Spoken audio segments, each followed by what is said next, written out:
Tonight we are heading into a calm crime story about a quiet Sicilian outsider who crossed the ocean with nothing but patience and slowly learned how New York really works. No shouting, no flashy heroics, just soft tension, sharp logistics, and a little dry humor as the city turns around him. Now get comfortable, keep the lights low, and let the story roll. Chapter 1. The Boy from Passo di Regano.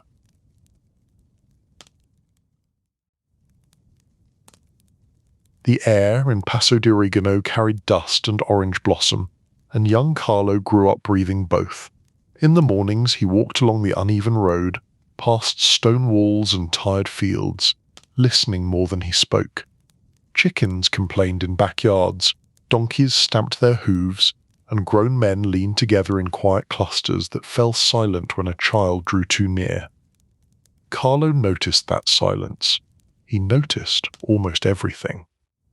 He was not the loudest boy on the street. Other boys shouted, ran, wrestled in the dust, and went home with ripped shirts and skinned knees. Carlo preferred the edge of the crowd.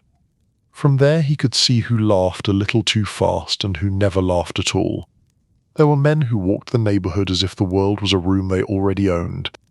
Their coats looked no finer than anyone else's, but people moved aside for them in narrow alleys without being asked. Carlo paid attention to that also. The family home was plain but well kept. A small courtyard, a table that stretched just enough to fit everyone, and a mother whose hands were always busy.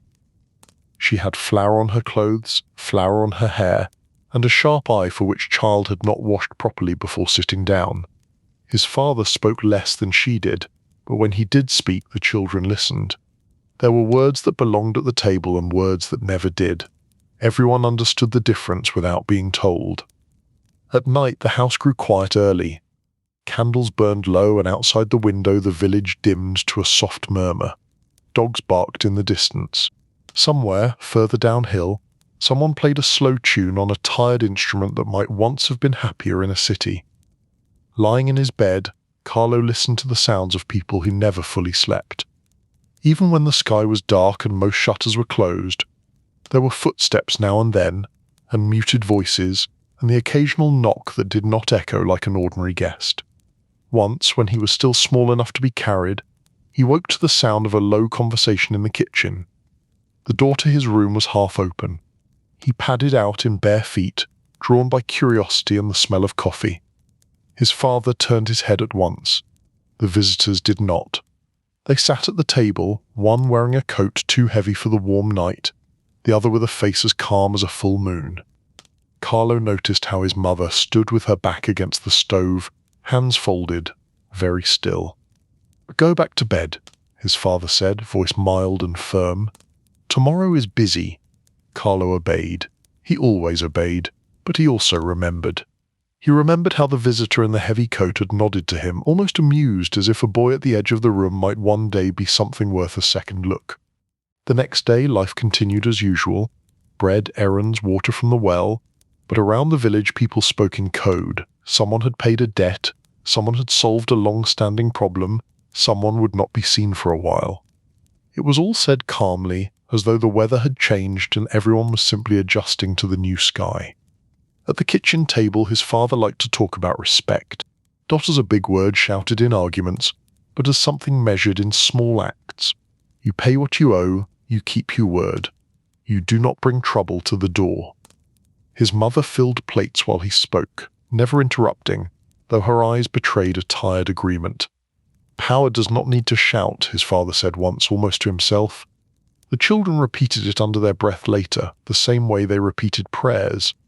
Young Carlo, serious and thin, tried it in front of a small shard of mirror in the bedroom he shared with siblings. He tested out a quiet stare, the look of someone who did not need to shout to be obeyed. His brothers laughed and pushed him, but he kept the thought. In the streets of Passo di Regano, the local men who really mattered rarely raised their voices. They arranged things, they settled disputes. They made sure that certain people paid for protection and that certain other people stayed away. If someone vanished, it was discussed in low tones and then folded into routine. The village learned to breathe around those absences. For a boy with quick eyes, the pattern was clear. There was the official life of the town, with church bells and taxes and state laws that arrived in letters. Then there was the other life, the woke carried in nods and handshakes and visits after dark. The older generation saw danger in all of it. They had lived through enough trouble to know that when men who saw themselves as kings began to quarrel, the whole landscape trembled. There were new whispers now. In the market, women spoke of arguments between powerful groups, of crackdowns, of people leaving for distant cities or for the far side of the ocean. Some left openly with trunks and papers, others left quietly, with arrangements made by those same serious men in heavy coats. To Carlo, America began as a word people said under their breath, half hope and half question. It was described as a place where even a poor man could become someone if he worked hard enough and knew how to keep his head low. The word tasted strange in his mouth, like a foreign fruit. He heard stories from returning travelers, men who had gone to work and then come back with new shoes and wider shoulders. They spoke of streets that were not really paved with gold but were at least well lit. They spoke of a city called New York, where tall buildings scratched the sky and ships came and went like restless birds.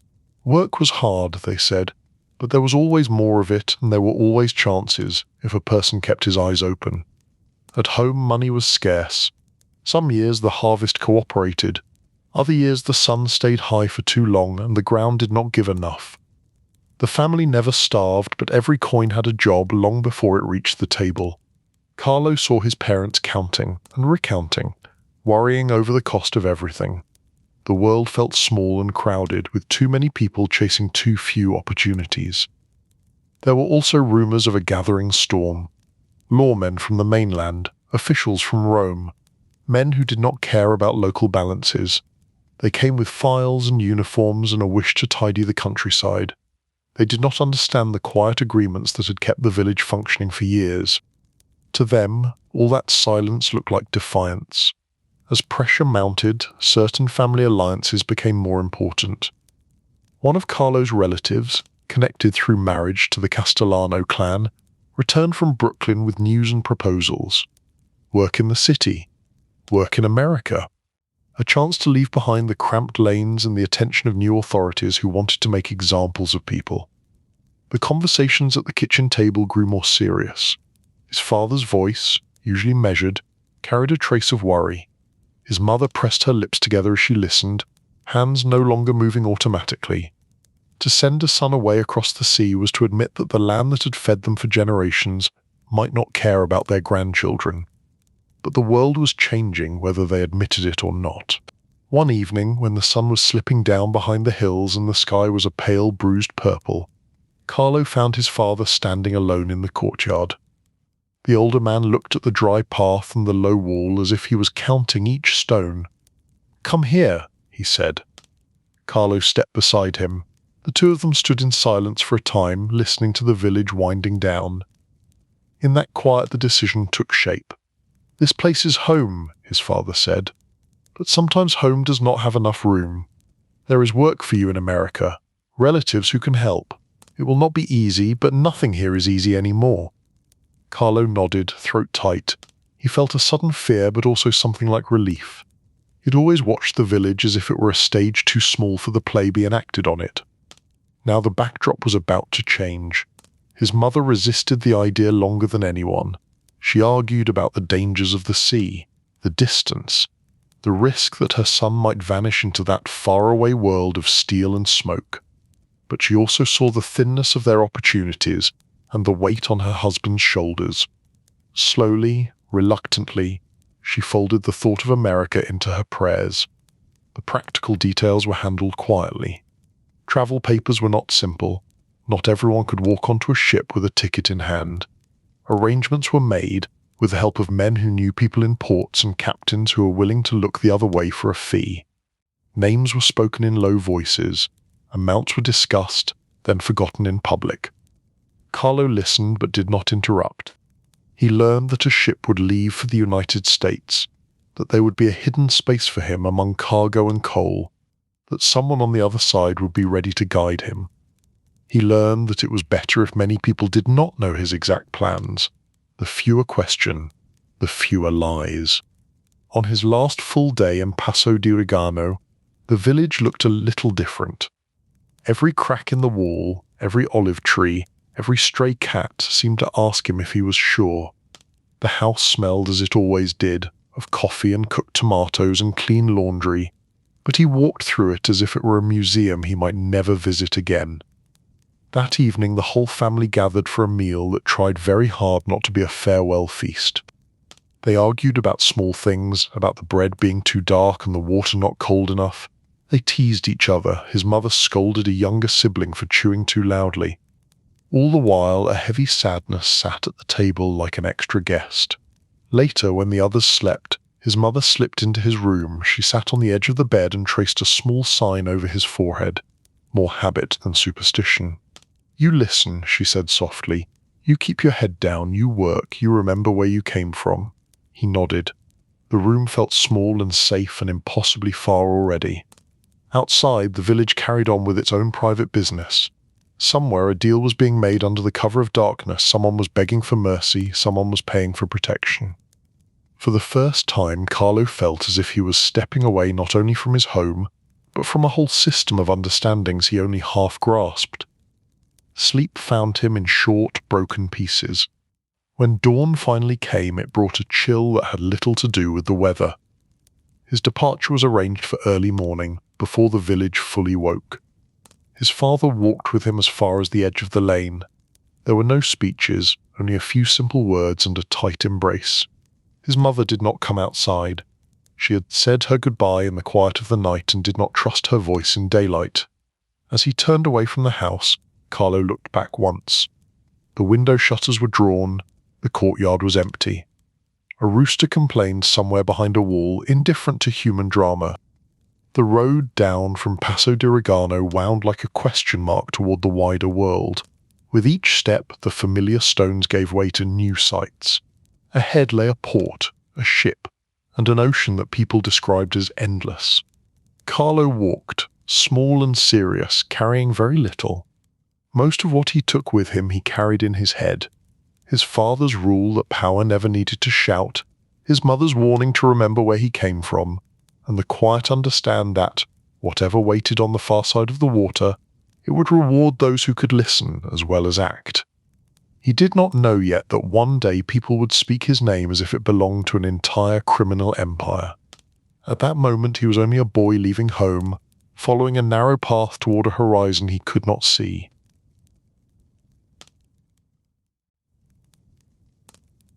Chapter 2. Stowaway to Brooklyn. The ship waited in the harbour like a patient animal. Smoke drifted from its funnel into a grey morning sky. Dock workers moved along the pier with practiced rhythm, loading crates and sacks, shouting instructions that blended into a rough chorus. Carlo kept close to the man guiding him, a contact whose name was never repeated in public. As they walked, the man pointed out details in an offhand way. That crane belonged to someone they knew. This foreman could be trusted for the right price. That stack of crates was never to be opened by curious hands. The sea smelled of salt and oil. Waves slapped the hull with a calm, relentless sound. For all the talk of storms and disasters, the water near the pier was as ordinary as a big puddard, just wider and deeper than anything Carlo had known. The plan was simple and dangerous. He would board the ship as cargo, not as a passenger. There was a space prepared for him, a narrow corner near the bow where he would lie low while the ship was in port and during inspections. Once the vessel was underway, he could move a little more freely below deck, though never far enough to irritate the crew. They reached a shadowed area where the side of the ship loomed above them. The man who had guided him turned, studied his face, and spoke in a low voice. "On the other side, you do what the cousins tell you," he said. "You do not rush. You do not show off. America likes money, not noise." Carlo nodded. Advice like that was comforting in its familiarity. It sounded very much like his father. Then the man signaled to a dock worker, handed over a folded envelope and motioned Carlo toward an open hatch. Inside, another crewman stood waiting. His expression suggested that he had seen many such arrangements and did not intend to be sentimental about this when. The hiding place was narrow, wedged between crates and a bulkhead. It smelled of wood, rope, and old paint. There was enough space for Carlo to lie down, but not to stretch fully. The crewman passed him a worn blanket and a small bundle of food wrapped in cloth. "Stay quiet," the man said. "If anyone asks, you are not here." The hatch closed. The world shrank to darkness and muffled sound. At first, time was measured in heartbeats and breath. Carlo lay still, listening to the ship's belly filling with movement, footsteps above, the creak of wood, voices calling across distances he could not see. Somewhere, metal clanged. Somewhere else, a big machine coughed into motion. When the ship finally moved, it was almost gentle. The floor beneath Carlo's body tilted, then steadied, then tilted again. The rhythm of water against steel changed, becoming something deeper. The harbour fell away behind them, though he could not watch it recede. For a while, the sensation of motion made him queasy. He closed his eyes in the dark and breathed through it, grateful for the stillness of the wall at his back. Days at sea blurred together, though he had no clear way to count them. He slept in short stretches and woke whenever a new sound broke the pattern. Once in a while, a friendly sailor would slide open the hatch and pass in a cup of water and a heel of bread, glancing over his shoulder as if afraid that compassion was a rule-breakable offence. "You are lighter than half the cargo," one of them muttered once with a crooked grin. "Try not to get heavier." Carlo said thank you with a small nod, keeping his words economical. He understood that these men were not doing this for his sake alone. They were part of a chain of favours and obligations.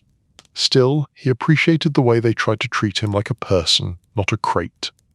When the weather was calm, the ship groaned and swayed in a predictable way. When the sea grew rough, it felt as if the whole vessel was clenching and releasing, fighting invisible hands. In those hours, Carlo gripped whatever he could reach and focused on not disgracing himself. The smell of fuel and salt and human effort filled his lungs. Sometimes, lying there in the dark, he thought of Passo di Regano.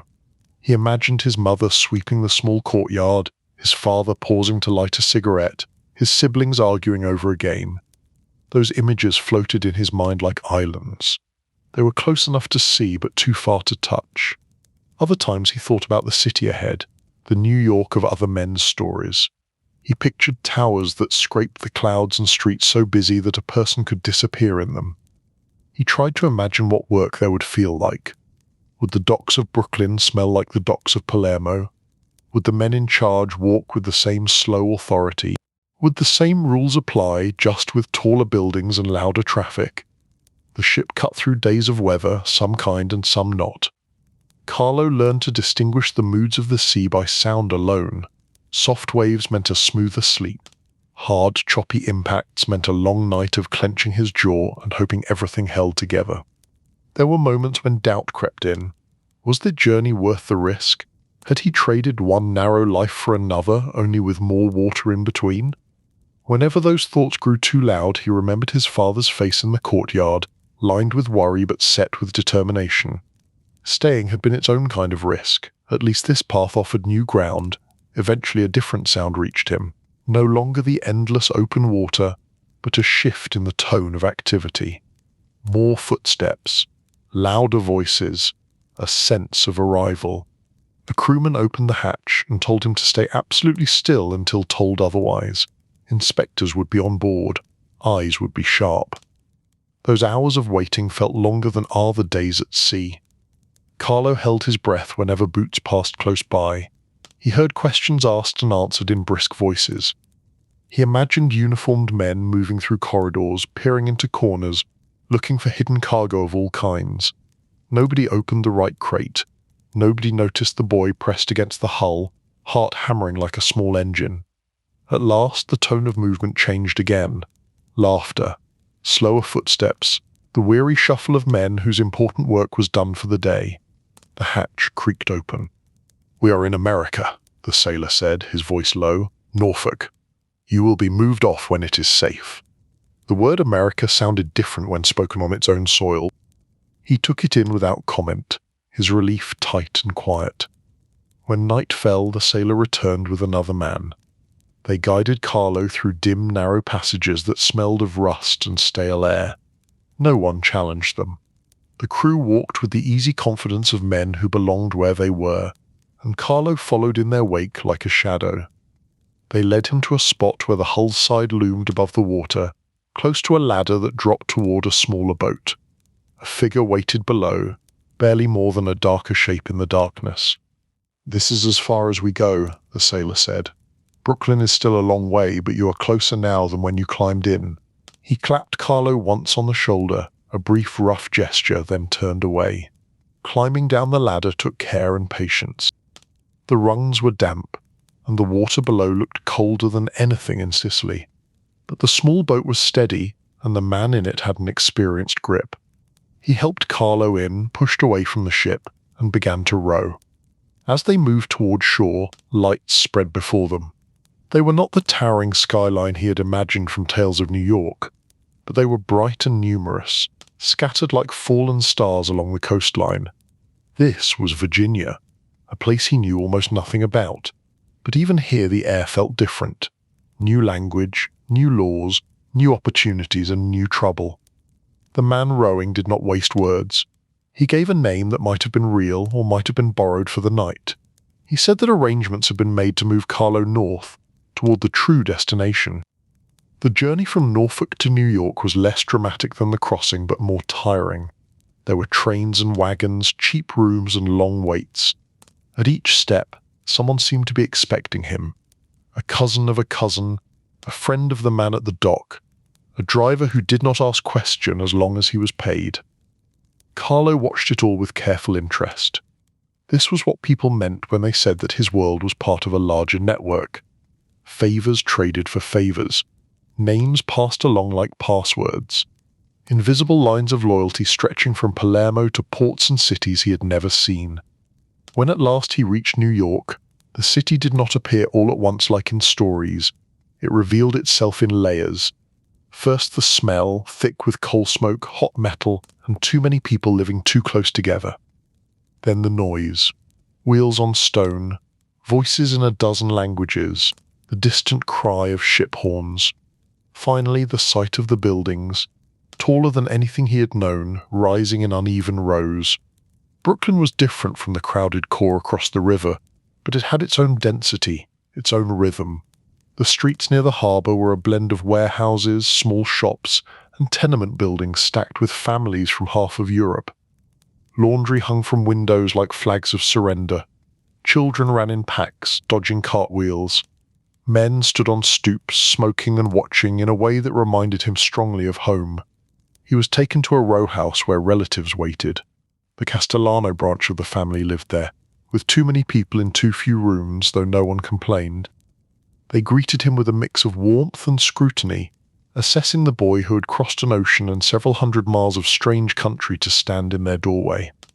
"You are thinner than your father," one of them said, squeezing his arm. "We will fix that." There was food more than he had eaten in days. Pasta, bread, a sauce that smelled like the one at home but tasted slightly different, as if the tomatoes were still learning how to grow in American soil. Adults spoke in a mix of Sicilian dialect and heavily accented English, switching between languages depending on who they wanted to confuse. From his new bedroom, a small space crowded with beds, he could hear the city at all hours. Trains rattled, someone shouted in the street, a baby cried, a door slammed, a cart rolled by with clattering wheels. The sound never fully stopped. It only changed volume. In the morning his cousins began to show him the neighborhood. There were shops that sold bread like back home and shops that sold things he had never seen before. There were churches and bars, police stations and union halls, movie theaters and pool rooms. Every building seemed to belong to someone, and some belonged in a special way to men whose names were spoken with the same careful respect as certain men in Passo di Rigano. Work came quickly. At first it was simple. Carry this, sweep that, run this note to that address, learn the streets, learn which doors you knock on hard and which you barely tap, learn who smiles at you and who pretends you do not exist. He discovered that New York had its own invisible map. Some corners were safe for almost anyone. Others belonged to a certain group and you stayed away unless invited. The docks that lined parts of Brooklyn were especially important. Ships meant cargo, and cargo meant money. Watch the movement of crates and trucks. Carlo felt he was seeing the blood flow of the city. At night he studied English with the seriousness he had once given to studying the adults in his village. Words were tools, and he wanted the full set. His cousins laughed at his careful pronunciation at first, but they also corrected him, showing him how to bend words into the local shape. Soon he could understand the shouted instructions of foremen and the muttered comments of men in flat caps who played cards in the back of certain bars. Everywhere he went he noticed the same patterns. There were the official faces of authority, in uniforms or behind desks, and there were the unofficial ones, leaning against door frames, setting the tone without ever raising their voices. It was the same old dance in a new theatre. The relatives made sure he remembered his place. He was the younger one, the newcomer. He carried boxes, swept floors, listened more than he spoke. Yet slowly he earned small nods from older men. He saw how trucks were loaded and unloaded, how some shipments were recorded and others were remembered only in certain heads. He saw small payments slide from hand to hand, smoothing problems before they grew teeth. One evening, as he sat on the stoop outside the house watching the sunset turn the brick buildings a deep, dusty red, an older cousin joined him. The man lit a cigarette and looked at the street with the calm of someone who felt at home in the chaos. "This city will eat you if you are careless," the cousin said, "but if you are patient, it will feed you well." Carlo listened, as he always did. The lesson matched everything he had already learned on two sides of an ocean. Do not shout, do not rush, watch who moves the pieces on the board, and never forget that every favor has a price. In Passo di Regano, he had learned the shape of power in a small town. Here, in the shadow of tall buildings and endless docks, he began to learn the shape of power in an empire of brick and steam. He was still only a young man, newly arrived, with no idea that day his name would belong to one of the most powerful crime families in the country. For now, he was content to carry crates, study ledgers he was not yet allowed to touch, and fall asleep each night to the steady roar of Brooklyn, a city that never seemed to rest and never seemed to apologize for it. Chapter 3: Prohibition and the Quiet Earner. Prohibition arrived in America like a strict aunt with a rule book and no sense of humor. On paper, it promised a cleaner nation. In reality, it did something very different. It turned alcohol into a forbidden fruit and handed its distribution to people who were very comfortable working in the shadows. For a young man like Carlo, newly settled in Brooklyn and learning the city's invisible map, the change felt like an enormous opportunity wrapped in a loud mistake. He watched it unfold from the loading docks and back rooms where his relatives and their friends did business. One day, beer flowed openly from taps and bottles in barrooms that needed only a basic license. The next, those same barrooms shuttered their doors or pretended to turn into respectable soda parlors. Officially, the taps went dry.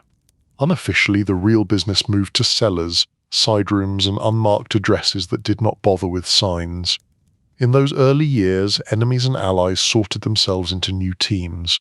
On one side were men who believed in the old country ways and wanted to keep their own circles of power.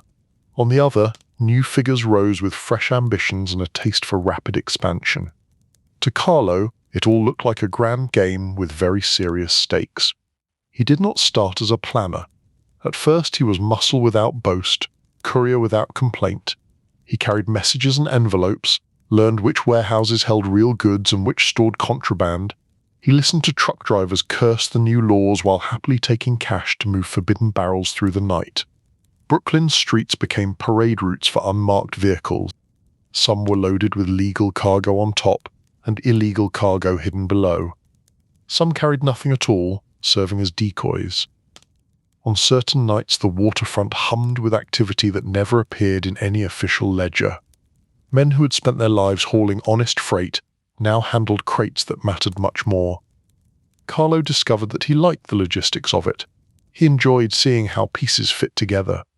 A shipment that left a hidden dock at midnight needed to arrive at an uptown speakeasy by dawn.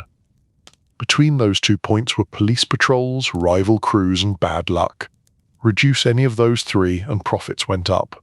The puzzle appealed to his patient mind. The families behind these operations were not a simple united front. There was Joe the Boss Masseria with his supporters, and there were the Castellammarese men with their own ideas about who should rule New York's underworld. Carlo's loyalty by blood was to the Sicilian networks, but his deeper loyalty was to order itself. He disliked waste and pointless drama no matter who caused it. The more he worked, the more he noticed that the men who survived were not always the loudest or the most feared. Often they were the ones who remembered details, who kept appointments, who did not cheat partners recklessly. Prohibition was chaotic, but it still rewarded discipline. In cramped apartments, meetings took place under bare light bulbs. Bottles sat on tables, their labels scraped off, the liquid inside judged by smell and taste alone. Men argued over routes, percentages, and responsibility. They spoke of Joe Masseria on one corner and Salvatore Maranzano on another, and of the rising generation of younger leaders who dreamed of reorganizing everything. Carlo spoke less than most. When he did, it was to point out small things that could prevent big disasters. A certain route crossed a police sergeant's beat too often. A particular driver liked to flash new money and might attract attention. A contact at a warehouse drank more than he should while on duty. The older men began to realize that the quiet fellow from Passo di Regano had a useful way of thinking. He did not approach problems like a soldier eager for a fight. He approached them like a bookkeeper who hated messy accounts. Every surprise was a cost. Every cost had to be explained. He started keeping informal ledgers in his head. How much liquor came in, how much went out, how many trucks moved in a given week. Numbers comforted him. They turned the city's wild new markets into something almost predictable. As the decade wore on, the tensions between rival bosses grew hotter. Newspapers wrote about shootings in restaurants and ambushes on quiet streets. They never printed the real names that moved the chess pieces, but everyone who mattered knew them. People spoke of the Castellammarese War in the same tone they used for distant political struggles, except that this war could reach a person's doorstep in the time it took to walk to the corner. Carlo watched as powerful figures rose and fell, unalived in car ambushes or found in fields with their business finally finished. Each time, the city swallowed the news and continued on. Trolleys still ran, children still play, laundry still hung from windows. Yet underneath, the map of power shifted sharply. When the dust settled, the old bosses were gone. In their place stood new leaders like Charles Luciano, men who believed in restructuring the underworld along more modern lines. They imagined a committee of families, a commission, to divide territories and minimize pointless conflict. It was an ambitious plan to bring boardroom logic to a world that had relied on personal grudges and sudden outbursts for far too long. For someone like Carlo, this new landscape made a certain kind of sense. A council, shared arrangements, fewer unscheduled funerals. All of it appealed to his preference for stable systems. He knew instability was sometimes profitable in the short term, but over time it gnawed at trust and made people sloppy. In this reorganized order, Carlo found himself working more closely with the men who had come to control the Mangano family, tied to the Brooklyn waterfront. The docks where he had once carried crates now held a different significance. Control the union there, and you controlled the flow of goods. Control that flow, and you had a lever that reached across industries. Prohibition continued to pour money into these operations. Bottles came in hidden among legitimate cargo or from secret stills upstate. Trucks moved under cover of darkness and rain. Tunnels and basements connected speakeasies to safer exits. In many neighborhoods it became an open secret that if you wanted a drink, you could have one. The law had created a thirst it could not satisfy, and the underworld supplied it on its own terms. Carlo's role shifted gradually from manual work to management. He started giving orders instead of only following them. He did not raise his voice when he did so. People often realized they had been instructed only after they were already obeying. He had mastered the art of bending conversation until it resulted in exactly the outcome he wished. At times, he even attended higher-level meetings. sitting at the edge of rooms where men with more famous reputations argued about long-term strategy. They discussed alliances with gangs from other cities. They debated whether to expand into new rackets like narcotics, which seemed tempting but dangerous. They weighed the benefits of a national structure against the risks of drawing more attention from Washington. Carlo listened, storing away details. He favored diversification as long as it stayed controllable. Liquor had a certain predictability. It was a vice many respectable citizens quietly enjoyed. Other trades carried a harsher kind of attention. He understood that attention was the thing a man in his line of work could not afford in large doses. When the end of prohibition finally came, it did not arrive with the suddenness of a trapdoor. It came through legislative steps and public debates, through citizen fatigue and political calculation. By the time the law was officially reversed, many underground operators had already begun to plan their next moves. On the day it became legal again to sell alcohol openly, legitimate distributors celebrated. Bars rolled up their shutters. Bottles returned to shelves in bright displays. For much of the public, it was a return to normal life. For Carlo and his associates, it was an economic earthquake. Some men panicked. A river of money had just been diverted into official channels. Many of the routes and contacts that made fortunes during the dry years would be worth far less. The question hung in the smoky air of back rooms. What now? Carlo had been waiting for this moment. He had long ago realized that the law could change faster than human appetites. If people could get their liquor from licensed suppliers, then perhaps the underworld should shift toward things that were still scarce. Influence, protection, access to labor, control over transport. He began to push for investment in trucking companies and warehouses, in dockside unions and longshoremen's locals. If you could not own the product itself, you could own the road it traveled on and the hands that moved it. Legal goods, illegal goods, it did not matter. They all needed to pass through certain gates. At quiet meetings in modest offices, he spoke calmly about contracts, schedules, and leverage.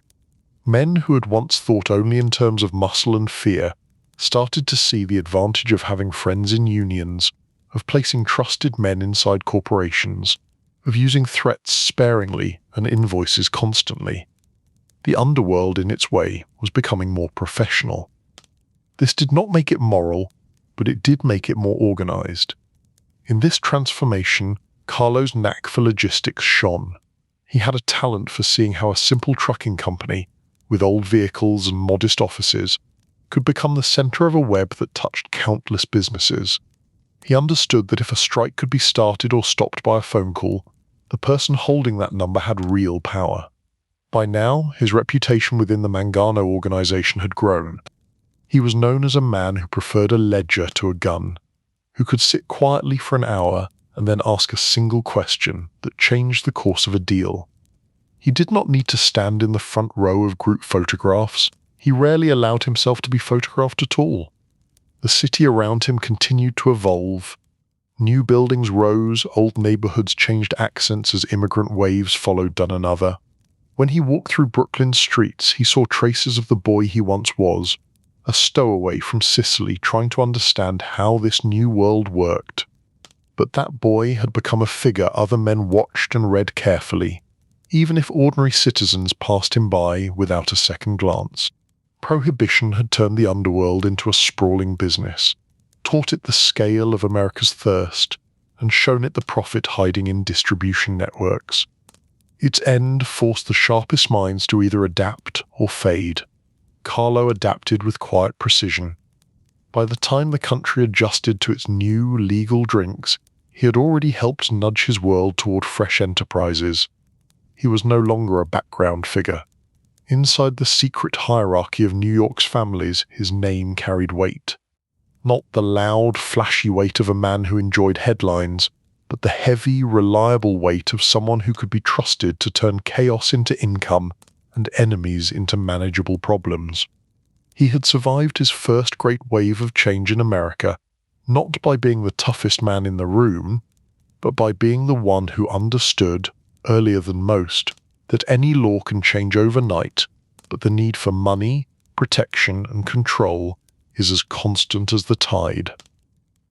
Chapter 4: The Mangano Years. By the time the 1930s and 40s rolled through New York, the city had begun to heal from its prohibition fever. The legitimate alcohol trade settled into ordinary routines. Bars obtained licenses, breweries paid taxes, and respectable citizens went back to drinking without feeling especially daring. The underworld, however, had no intention of shrinking quietly. It simply shifted its focus. For Carlo, this shift came with deeper ties to the Mangano family, one of the powerful groups that made up the new structure of organized crime. Under Vincent Mangano and his brother Philip, the family held strong influence over the Brooklyn waterfront. To outsiders, that might have seemed like a narrow field of control. To anyone who understood commerce, it looked like a golden key. The docks were where the world arrived. Crates from Europe, South America, and distant parts of the United States passed through those piers. They carried everything from coffee and cloth to machinery and rare goods. If someone controlled who unloaded those ships, who carried the crates to warehouses, and how quickly anything moved, that someone could apply pressure to almost any business that needed imports. Carlo took to the waterfront like a man who had finally found his favorite office. Mornings there began early, with fog hanging low over the water and gulls circling in hopeful loops. Longshoremen gathered in knots waiting to be picked for the day's shifts. Foremen moved through them, calling names, deciding who would work and who would go home with empty pockets. The Mangano family's power on the docks was not an abstract concept. It lived in those moments when a foreman, influenced by quiet suggestions from higher up, chose one worker over another. Union leadership was deeply tied to the famine. If a company wanted to avoid costly strikes or delays, it was wise to stay on the right side of certain men. Carlo learned the faces and habits of everyone who mattered along the piers. He noticed which foremen were greedy, which were vain, which were careful. He made note of which union officials liked to talk too much when they drank, and who preferred to sit in the corner and observe, much as he did. He invested his time in relationships. When a man's mother fell ill and hospital bills loomed, Carlo made sure an envelope arrived. When a worker's son needed a job, he arranged for an introduction.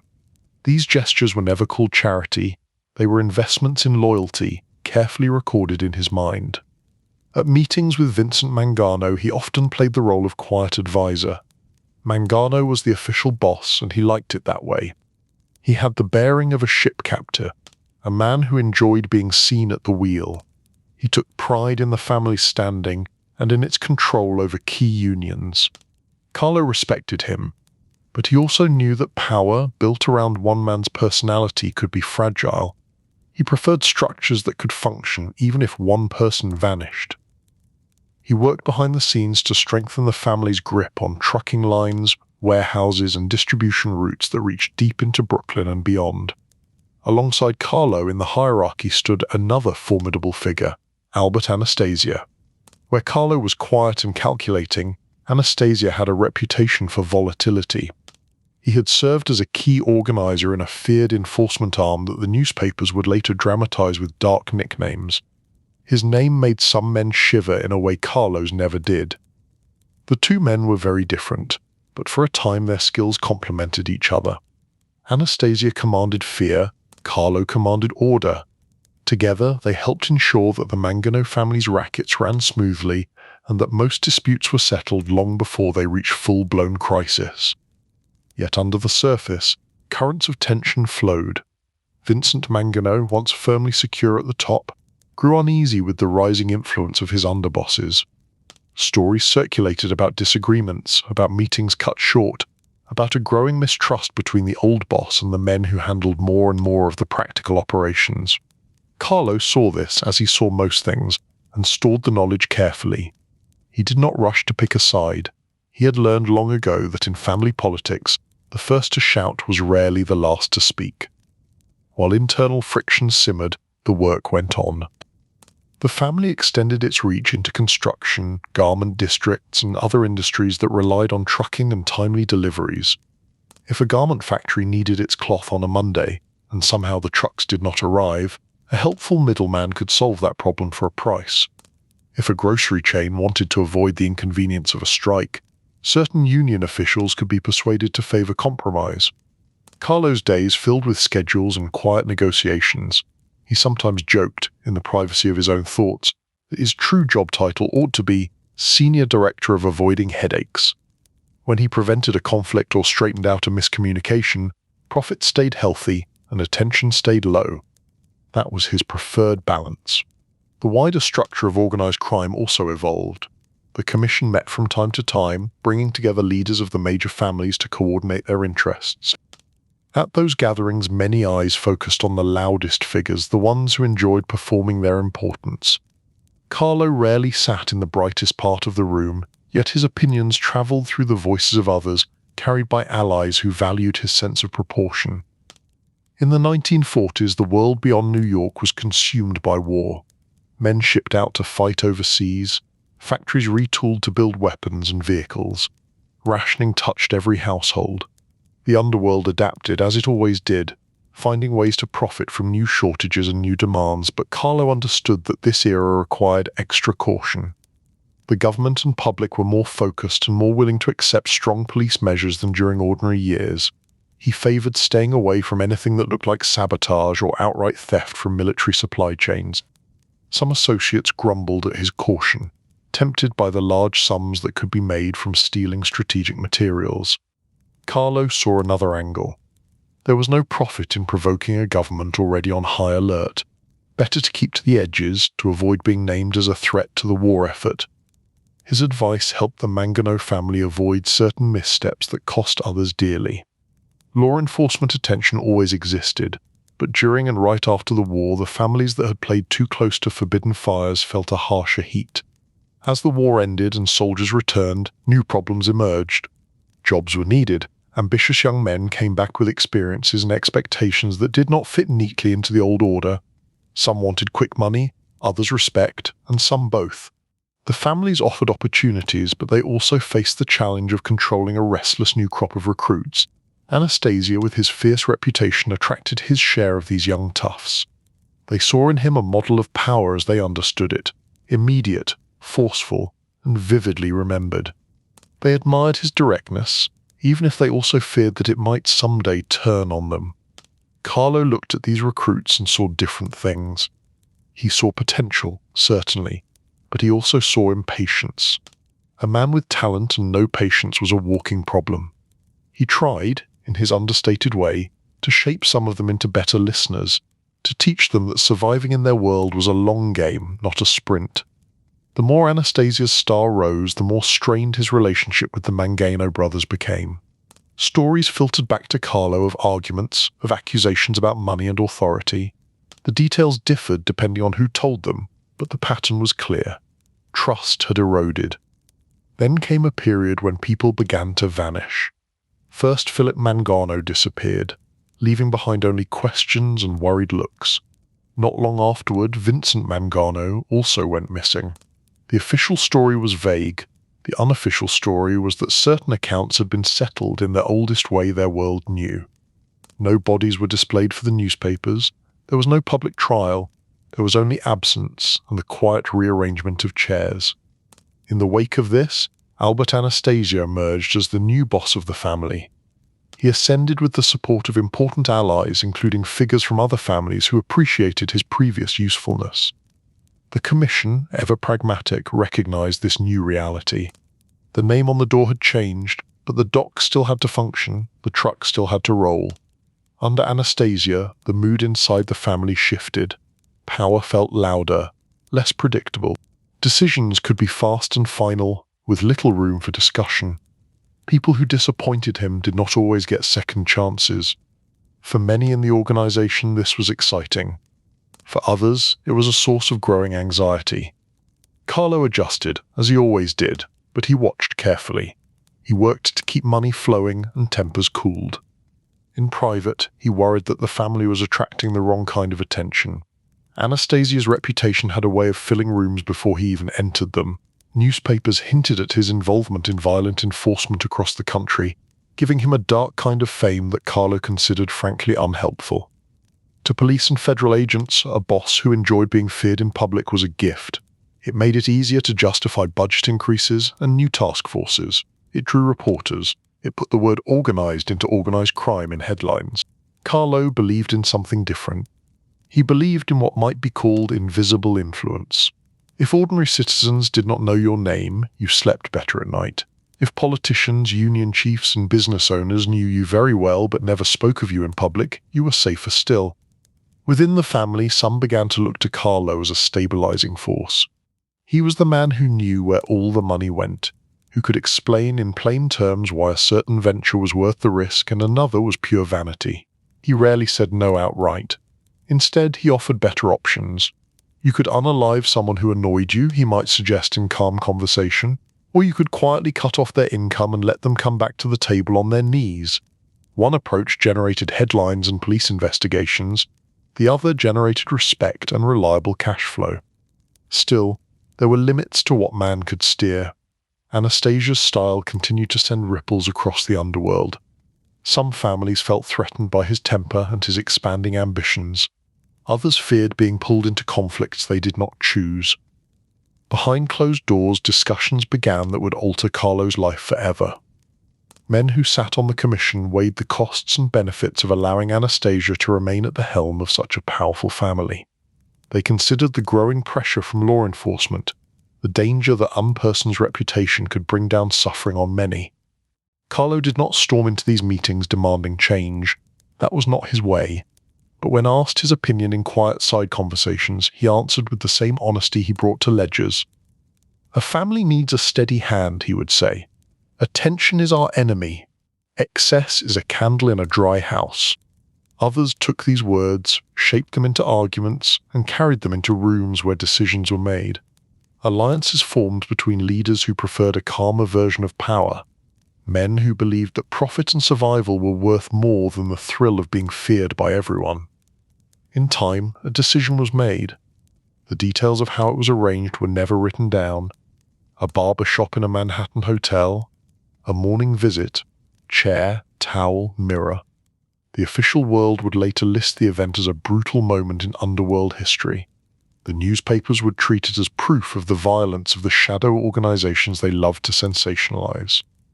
In Carlo's story, the important part was not the act itself, which he did not need to witness to understand. The important part was the moment afterward, when the family, suddenly without its loud and volatile boss, turned to him. With Anastasia gone, and with the quiet blessing of crucial figures on the commission, Carlo stepped into the role of leader. There was no coronation, no public ceremony. There was simply a new reality recognized by those who mattered.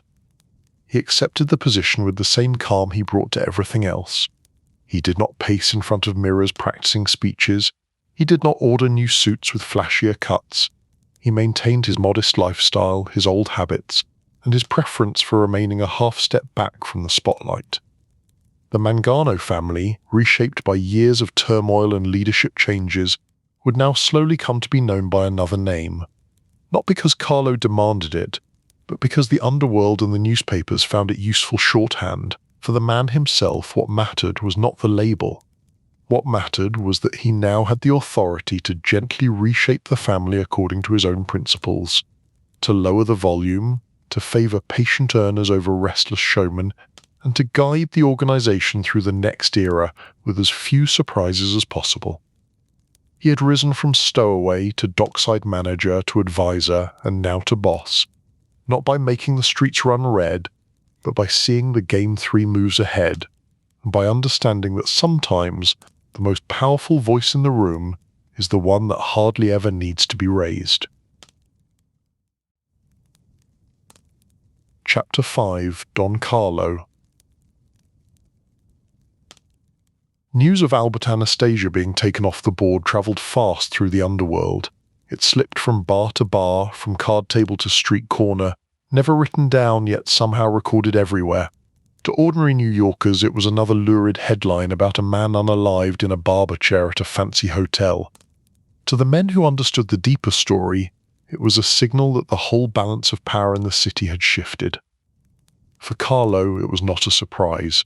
When you spent your life studying the currents beneath the surface, you could sense when a wave had grown too high and was about to break. His own role in the change remained a matter of speculation for others. He allowed it to stay that way. Mystery was a useful cloak. What mattered now was not how the old boss had exited. What mattered was what came next. He stepped into leadership with the quiet certainty of a man who had been running many of the family's practical affairs for years already. There was no sudden transformation in his appearance. No gold rings multiplied on his fingers. No house made of marble appeared overnight. He did not develop a taste for flashier suits or loud displays. Instead, Carlo did what he had always done. He showed up where he needed to be. He listened more than he spoke. Then he began, carefully and steadily, to change the tone of the family. Inside the organization, people felt the difference almost at once. Where Anastasia's rule had been intense and unpredictable, Carlo's felt measured, like a metronome set to a calm tempo. Instead of sharp swings, there were gradual adjustments. Instead of sudden explosions, there were quiet correction. He promoted men who shared his appetite for patience. Earners who brought in steady money without attracting headlines found their stock rising. Those who liked to shout, flash new cars, or fill the neighborhood with stories of their exploits discovered that their phone calls were returned a little more slowly. The family that had once been known for its loudest enforcer began to acquire a new reputation, an outfit that preferred firm arrangements and long-term profit over theatrical shows of force. At the same time, the outside world began to attach his name to the organization. It did not happen instantly.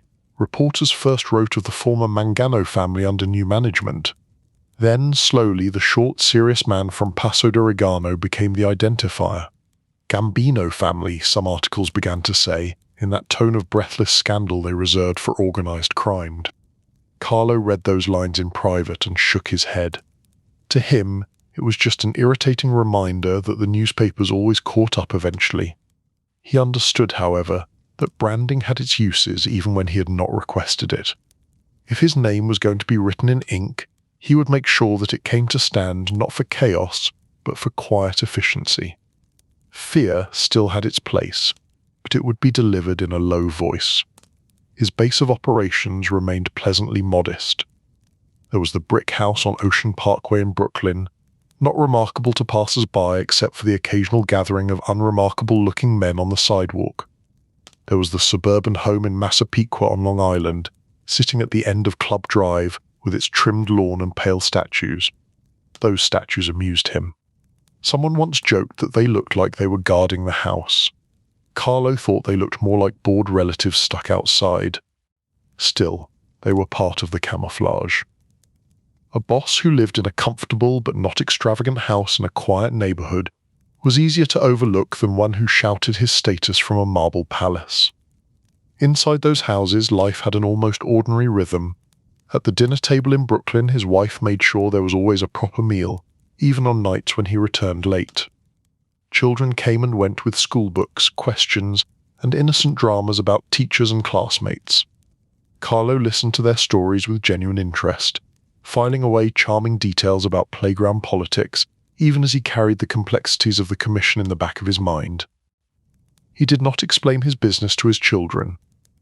They knew that their father was important, that visitors treated him with careful respect, that phone calls in the evening could shift his whole schedule. But his work, as far as home was concerned, was something between a businessman and a problem solver. In Massapequa, life felt even quieter. The cul-de-sac was the sort of suburban dream that post-war America loved to build. Tidy lawns, low houses, neighbors watering grass or trimming hedges. The people who lived nearby knew that the fellow at the end of the street received visitors in dark cars but caused no trouble. The garbage was always set out correctly. The house was kept up. No loud music disturbed the peace. The local kids might whisper that something was different about the Gambino household, but the adults understood an unwritten rule. Do not ask too many questions about the quiet man who seems to have everything under control. From these unassuming bases, Carlo ran an operation that stretched across the city and beyond. The docks and unions in Brooklyn remained crucial, but under his leadership the family sharpened its involvement in garment trucking, construction contracts, and the complex world of distribution that connected wholesale markets to retail shelves. He approached every racket with the same mindset he once applied to contraband liquor. Where was the point of leverage? Who decided which trucks moved? Which union official turned the key to a warehouse? Which city inspector had the power to halt a project, identify the pressure point, and you did not need to shout? A soft tap, applied in the right place, moved the entire machine. His dealings with other families followed a similar logic. On the commission, he was not the loudest voice, but over time he became the one others listened for. When arguments broke out, he often waited until the noise had burned itself down, then spoke in a low, steady tone about the practical consequences of this or that scheme. If you move on that territory, he might say, taxes will rise on everyone. If you bring in that new trade, federal attention will double. The room would quiet, men weighing his words against their own impulses. He did not present himself as a moral guide. His language was about risk and reward, profit and survival. In private, he cultivated a deliberate mystique. He rarely allowed himself to be photographed. He avoided public events that would put him in front of cameras. He dressed well, but not extravagantly, preferring to look like a middle-aged merchant rather than a kingpin. When he did attend weddings or large gatherings, he stayed away from the center of the dance floor. Some younger associates found it frustrating. They wanted a boss who strode around like a movie gangster, someone whose presence alone turned every head. Carlo regarded such fantasies with mild amusement. True power, in his view, did not need to constantly prove itself. It simply was. He maintained a strict rule about law enforcement as well. You did not talk more than necessary. You did not boast in front of strangers. If you were questioned, you answered as little as possible, politely but firmly. You did not attack police officers or federal agents directly, unless there was no other choice, because nothing brought the weight of the state down faster than making martyrs in uniform. When an associate broke these rules, swanning around with flashy cars or mouthing off to reporters, Carlo corrected the behavior quickly. Sometimes a harsh word in a quiet room was enough. Sometimes a demotion or loss of territory reminded the offender that attention was not a medal, it was a target. He also kept a close eye on the next generation. As the 1950s moved along, ambitious younger men came up through the ranks, among them relatives by blood and marriage. Paul Castellano, related to Carlo through family ties, proved a particularly capable earner in the world of meat distribution and big contract. Carlo recognized in him a mind that enjoyed numbers and deals, if perhaps a touch more vanity than he considered strictly safe. Across the family structure, he balanced people like Castellano with others such as Aniello della Croce, whose strength lay in firm control of street operations and the loyalty of soldiers. Carlo's goal was to ensure that no single type of man dominated entirely. An organization that leaned only on glamorous deal-makers would become soft. One that leaned only on tough street enforcers would become reckless. So he played the patient juggler, keeping forces in equilibrium, rewarding those who produced results without drawing unnecessary heat, sidling those who could not learn the value of discretion. At home, the contrast between his public influence and his private habits could be almost comical. On some evenings at Massapequa, he would step outside in a simple cardigan, the air smelling of cut grass and distant salt from the bay, and worry about nothing more dangerous than a squeaky front gate. A gate that squeaks invites attention, he muttered once, half joking, as he oiled the hinges. His wife watched from the kitchen window and shook her head, amused that the man who could decide the fate of entire crews also fretted about minor noises. In those quiet moments he allowed himself a rare kind of contentment. He had come a long way from the cramped hiding spot in the belly of a ship. He had survived wars both on the streets and within his world's hierarchy. He had become the head of a family that now carried his name, even if he would never say that out loud with pride. But he also knew that no position in his line of work was truly safe. Power attracted challengers. Stability attracted envy.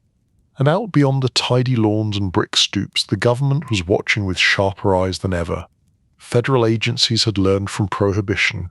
They were building new strategies, new tools, new ways of tracing money and influence. For now, Carlo's low profile protected him. To many agents, he was simply one name among many in their files. They had only a few blurry photographs, a handful of reports from informants who rarely saw him directly. Still, the pressure was rising. The age of bosses who could rule from back rooms without serious legal consequence was fading.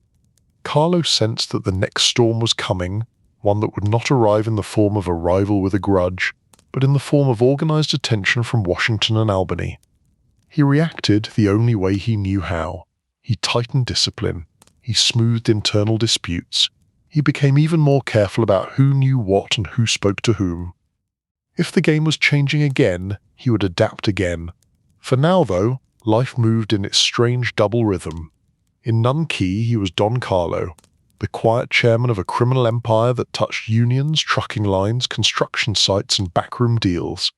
In another, he was the neighbor who kept his lawn neat, the father who asked his children about their homework, the man who enjoyed a simple meal and a walk around the block. The two roles supported each other. The domestic calm gave him a place to think. The underworld authority made sure that calm was never disturbed by unpaid debts or uninvited problems. It was an impressive balance. It could not last forever. Soon, a farmhouse meeting in upstate New York would force his name into a harsher light. For a man who hated attention, that gathering would be an especially irritating chapter. Chapter 6: Apalachin and the Unwanted Spotlight. Upstate New York had a way of looking harmless. Rolling hills, quiet roads, farmhouses with peeling paint and big yards. It was the kind of landscape where you expected to find cows, not crime history. Yet in the late 1950s, the little town of Apalachin became an unlikely stage for one of the most famous law enforcement moments in the history of the American underworld. The idea, in theory, was sensible enough. Gather a large group of important figures from families across the country in a relatively isolated place, use the meeting to settle disputes, discuss business, and reaffirm the balance of power after some turbulent years. With bosses and key men from New York, Chicago, Buffalo, and beyond, the gathering could serve as a kind of board meeting for the hidden corporation that spanned the nation. In practice, it turned into a muddy mess of expensive shoes sprinting through fields. Carlo had never liked large, conspicuous gatherings. Too many cars, too many faces in one place, too many opportunities for something to go wrong. Still, he recognized that sometimes in-person discussion was necessary. Telephone wires could be tapped, messages could be intercepted.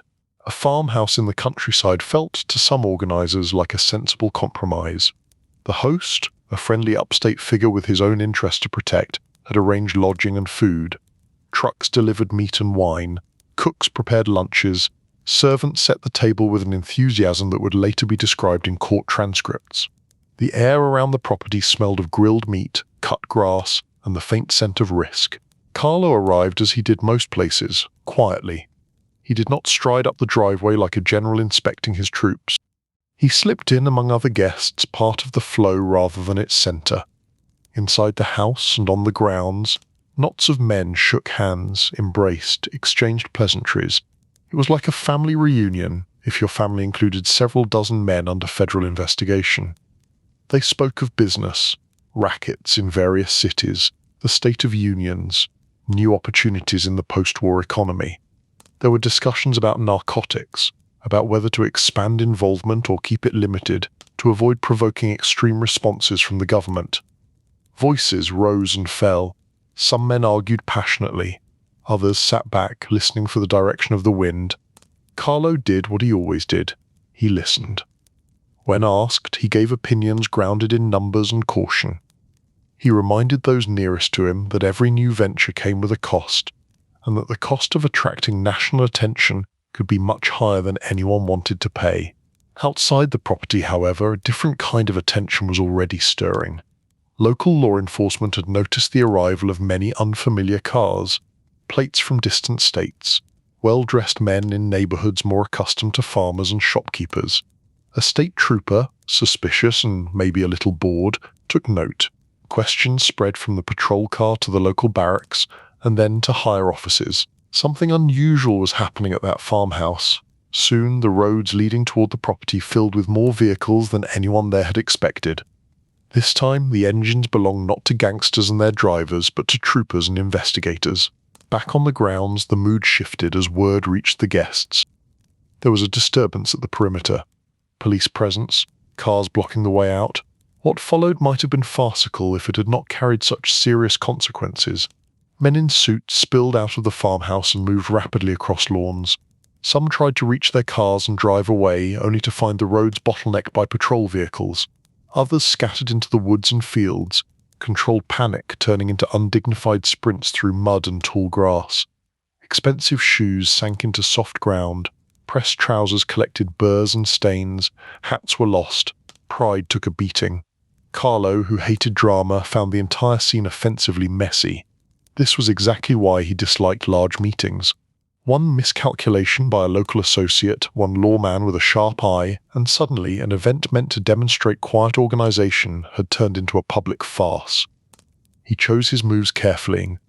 Instead of running wildly, he looked for paths that would take him away from the cluster of fleeing men. Speed mattered, but so did not attracting individual attention.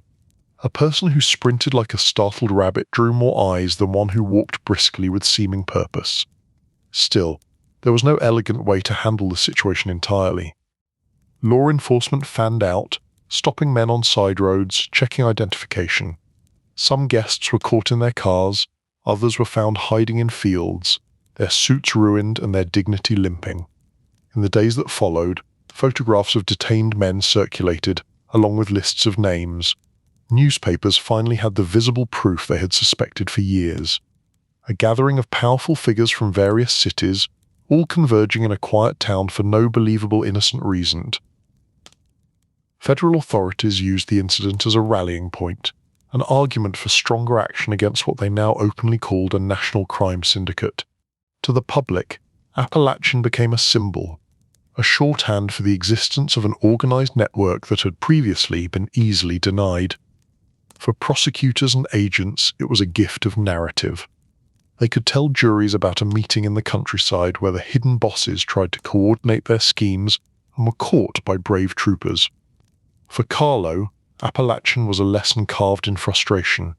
It confirmed his long-standing belief that large, flashy gatherings were liabilities. Even in the middle of farmland, the system had found its way to them. He faced question like many others. Investigator wanted to know why he had been there, what business had been discussed, who had invited whom.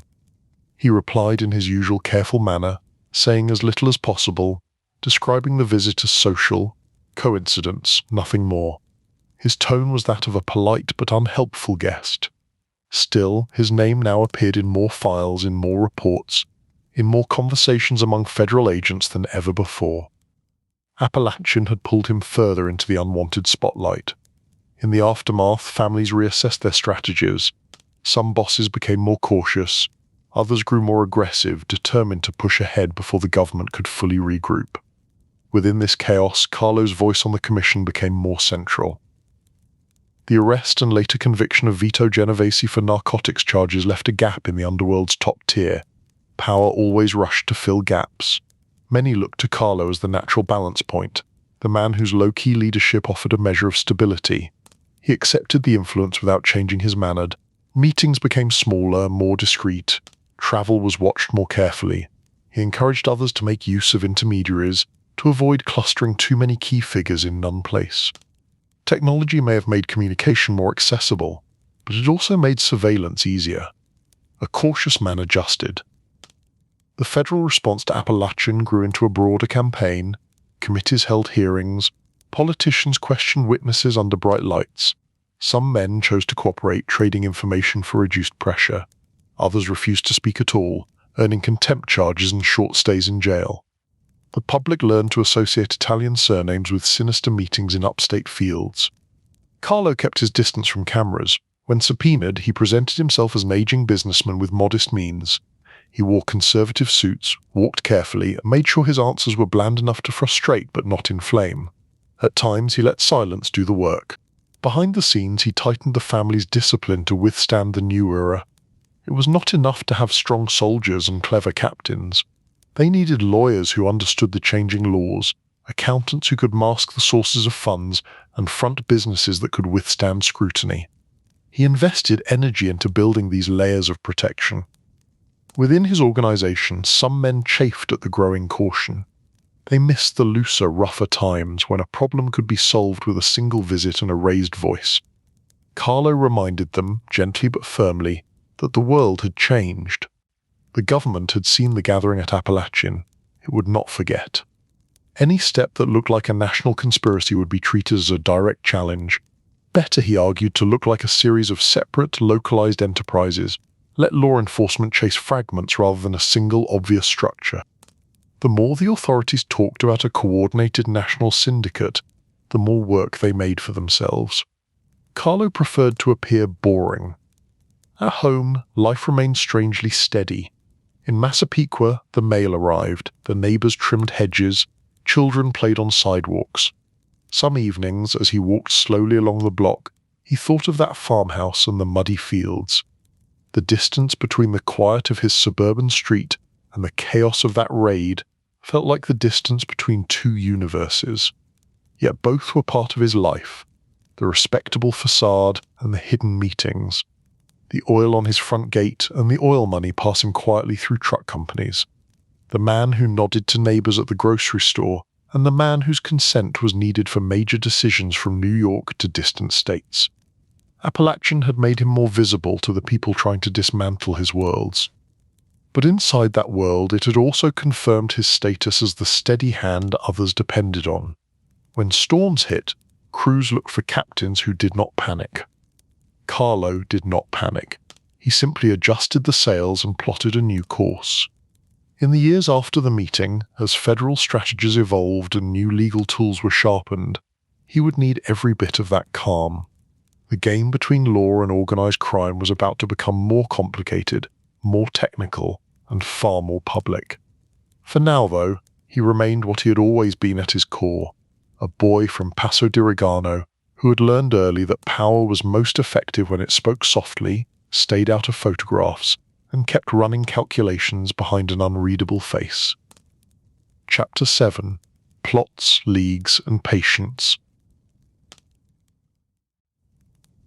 In the years after Apalachin, the air around organized crime felt thicker. The government had finally said out loud what everyone in the underworld already knew. There was a structure, there were families, and there were men at the top who preferred to be names on whispers rather than names on documents. Carlo understood that the game had changed again. Where once the greatest danger had been a rival family or a hot-headed soldier, now there was another opponent, slow and methodical. The government did not have to win every battle, it only had to keep the pressure steady. In this climate, the commission was supposed to provide balance, a way for the major families to coordinate and prevent foolish conflicts.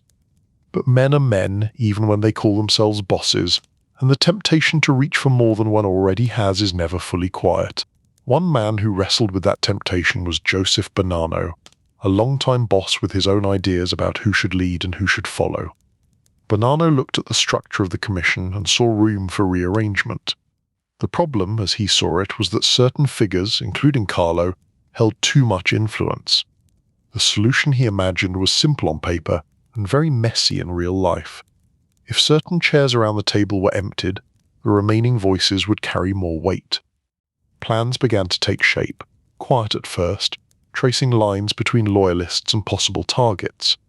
Carlo heard whispers long before there was any firm proof. You did not get to his place in the world without learning how to read small changes in mood. Men who once spoke easily now paused before naming certain names. Meetings were delayed without clear reasoning. Messages that should have travelled in a straight line began to take the scenic route. He responded not with panic, but with deeper observation. If someone was plotting, they would need allies, and allies always left small tracks. A complaint here, a hint of frustration there, a suggestion that maybe the order of things needed refreshing. He made note of who said what, where, and to whom. The eventual outline became clear. Bonanno and a circle of supporters allegedly intended to remove several commission members, among them Carlo, and then seize greater control. It was an ambitious idea, full of risky assumptions. It relied on precision, secrecy, and perfect timing. It also relied, fatally, on everyone involved keeping their mouths shut, Into this delicate arrangement stepped Joseph Colombo, another New York boss with his own family and his own ambitions. Colombo learned of the plot and faced a choice. He could stand aside and see where the knives landed, or he could take the information to the very men being targeted. Colombo chose the path of revelation. Whether out of loyalty, caution, or his own long-term calculations, he brought word of the conspiracy to Carlo and others. In doing so, he saved certain lives and reshaped his own future. When the news reached Carlo, it did not provoke a dramatic outburst. He did not slam fists on tables or shout about betrayal. Instead, he received the information with that same measured stillness that had unnerved more than one associate over the years. So, he said to those close enough to hear, "Some people think the board needs rearranging." There was no satisfaction in his tone, only the flat acknowledgement of reality. Men plotted, others answered. That was the rhythm of their world, as inevitable as the tide. The revelation allowed the commission to move first. Bonanno found himself under pressure from multiple directions, legal and otherwise. His position weakened. Attempts to maintain power through clever maneuvers only dug the hole deeper. In time, he effectively removed himself from the front lines, and the crisis passed without the wave of unaliving that might otherwise have reshaped the underworld. For Carlo, the episode reaffirmed several lessons. First, that the most dangerous threats often came not from noisy rivals but from established colleagues who had convinced themselves they deserved more.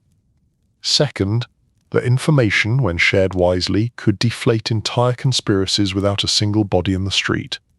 And third, that owing a favor to a man like Joseph Colombo could become complicated. Colombo was not built in Carlo's quiet mold. He had a more extroverted instinct, a readiness to occupy space. When he later helped block a serious legal threat against Carlo, he further secured his standing as an ally, at least for the moment. Gratitude, however, did not blind Carlo to the risks of Colombo's style. That style came into full view when Colombo founded the Italian-American Civil Rights League. On its surface, the League presented itself as a civic group dedicated to defending Italian Americans against unfair stereotyping and discrimination, especially by law enforcement and the press. For many ordinary people of Italian descent, the message sounded appealing. They were tired of seeing their culture equated with crime in headlines and entertainment. The League organized rallies, gave speeches, and demanded that police and media stop using certain words to describe organized crime as if all Italians were involved. But beneath the public relations campaign lay an odd tension. Law enforcement and reporters looked at the crowds, the flags, and the speeches, and saw not just a community movement, but the spectacle of known crime figures addressing cheering audiences. Cameras flashed, television crews recorded footage, the line between genuine community activism and self-interested showmanship blurred. Carlo watched this with unease. He had spent his life avoiding microphones and cameras. To him, the sight of a boss giving public speeches in front of thousands felt like waving a red cloth in front of a very large bull. There was a touch of dark humor in it from his perspective. Men who once insisted the mafia did not exist were now marching in daylight, demanding that the government stop using the word.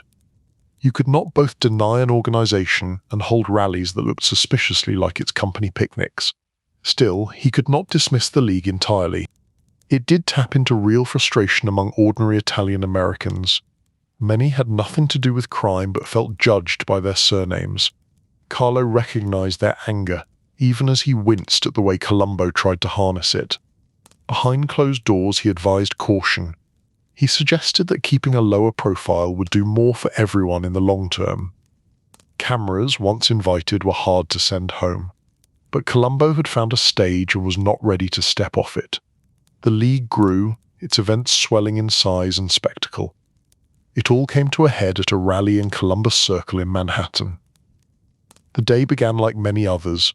Banners, crowds, speeches in defense of dignity and against unfair labeling.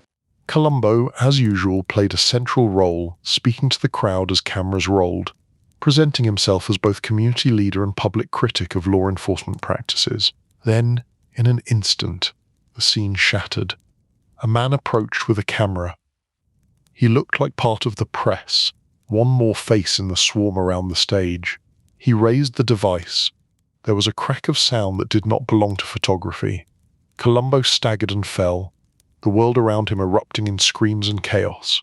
People ducked, others ran, some froze in shock.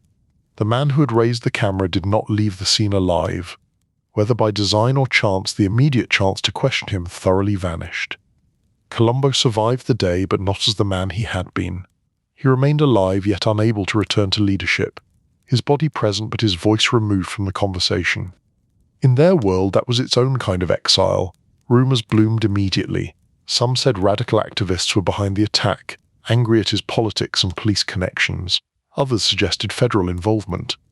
But in the quiet inner circles, many eyes turned naturally toward the Commission and toward men like Carlo. Had the League become too loud? Had the rallies been judged a threat to the delicate balance between secrecy and influence? Had someone decided that Colombo's public persona put everyone in greater danger? No official answers came. As usual, the truth lived in half-spoken sentences and shrugged shoulders. Carlo himself maintained an impenetrable calm on the subject. When asked by trusted associates, he would only say that attention, once again, had proved costly. In the wake of the attack, the League withered. Without its driving figure, without the same sense of momentum, it lost energy. The cameras moved on to other stories, other protests, other public dramas. For the underworld, the lesson was simple. The more you tried to shape your image in daylight, the easier you made it for the world to watch you at night. For Carlo, these years were a test of his preferred method of control. Plots like Bonanno's, movements like Colombo's League, and the shifting pressures of law enforcement all required different responses, but they shared a common source. Each came from someone believing they could bend the reality of power to their own image. Carlo continued to believe in the opposite approach. You did not shout your importance from a stage. You did not trust grand conspiracies that hinged on many moving parts. You kept your circle tight, your promises clear, and your public profile as dull as possible. At commission meetings after these events, he spoke with even greater authority. He had been targeted and survived. He had watched colleagues rise into the spotlight and then fall into silence. When he said that restraint was not weakness but strategy, more men listened. The 60s, with all their upheavals in public life, were a strange backdrop for his private empire. As the country argued about civil rights, war, and culture, he moved his pieces carefully across the board. He did not ignore the broader changes, because those changes affected juries, police priorities, and the moods of politicians. But he never let himself be seduced by the logic of spectacle. He was, at heart, still the boy from Passo di Regano who had looked at the men in heavy coats and understood that the ones who controlled the village were not always the ones telling the loudest stories. Plots would continue. Movements would come and go.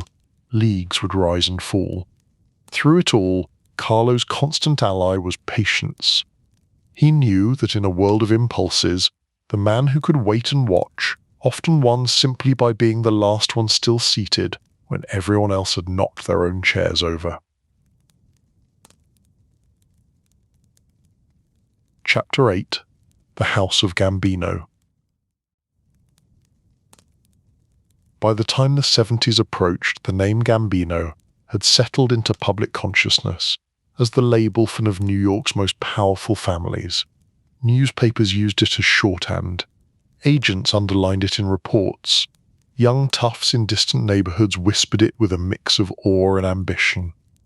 Carlo regarded this development with his usual mix of practicality and mild irritation. On one hand, it was inevitable. Families took names, and his own had proven a convenient dun for outsiders to use. On the other hand, he had spent decades avoiding celebrity, only to find that his surname had become a brand. If he could not erase the label, he could at least define what it meant inside his own house. The Gambino family, as the world now called it, was not a single monolithic thing. It was a collection of crews, captains, and networks spread across New York and reaching into other states.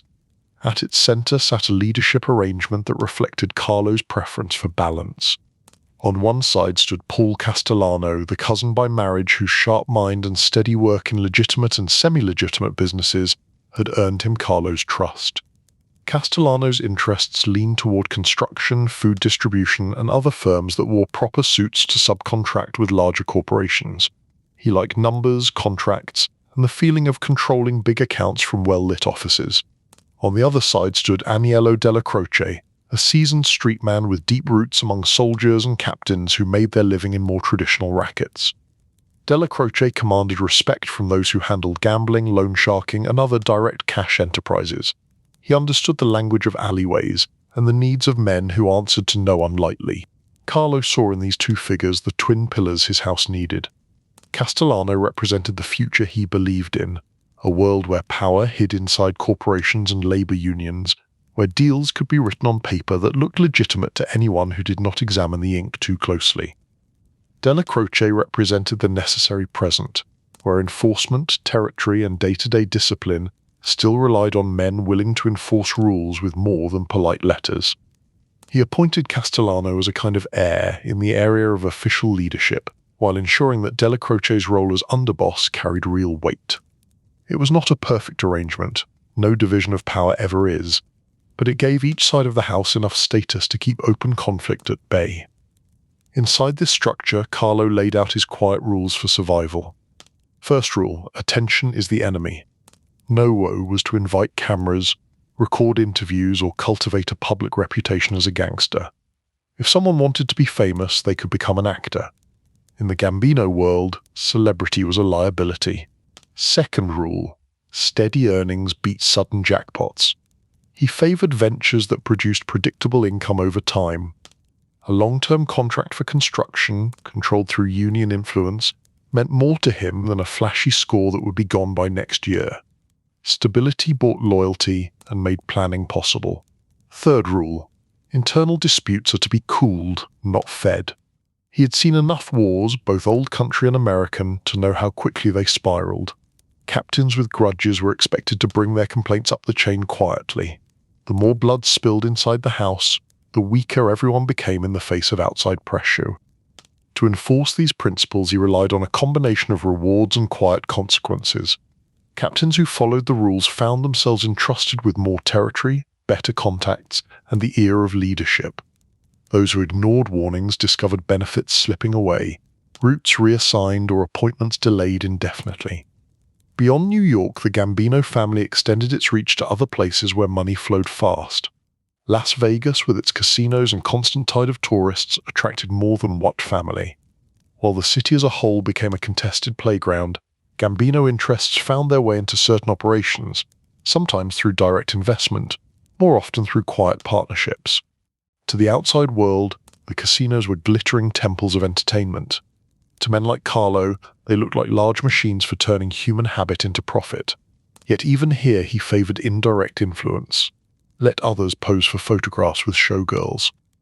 He was content to sit in back rooms reviewing the numbers.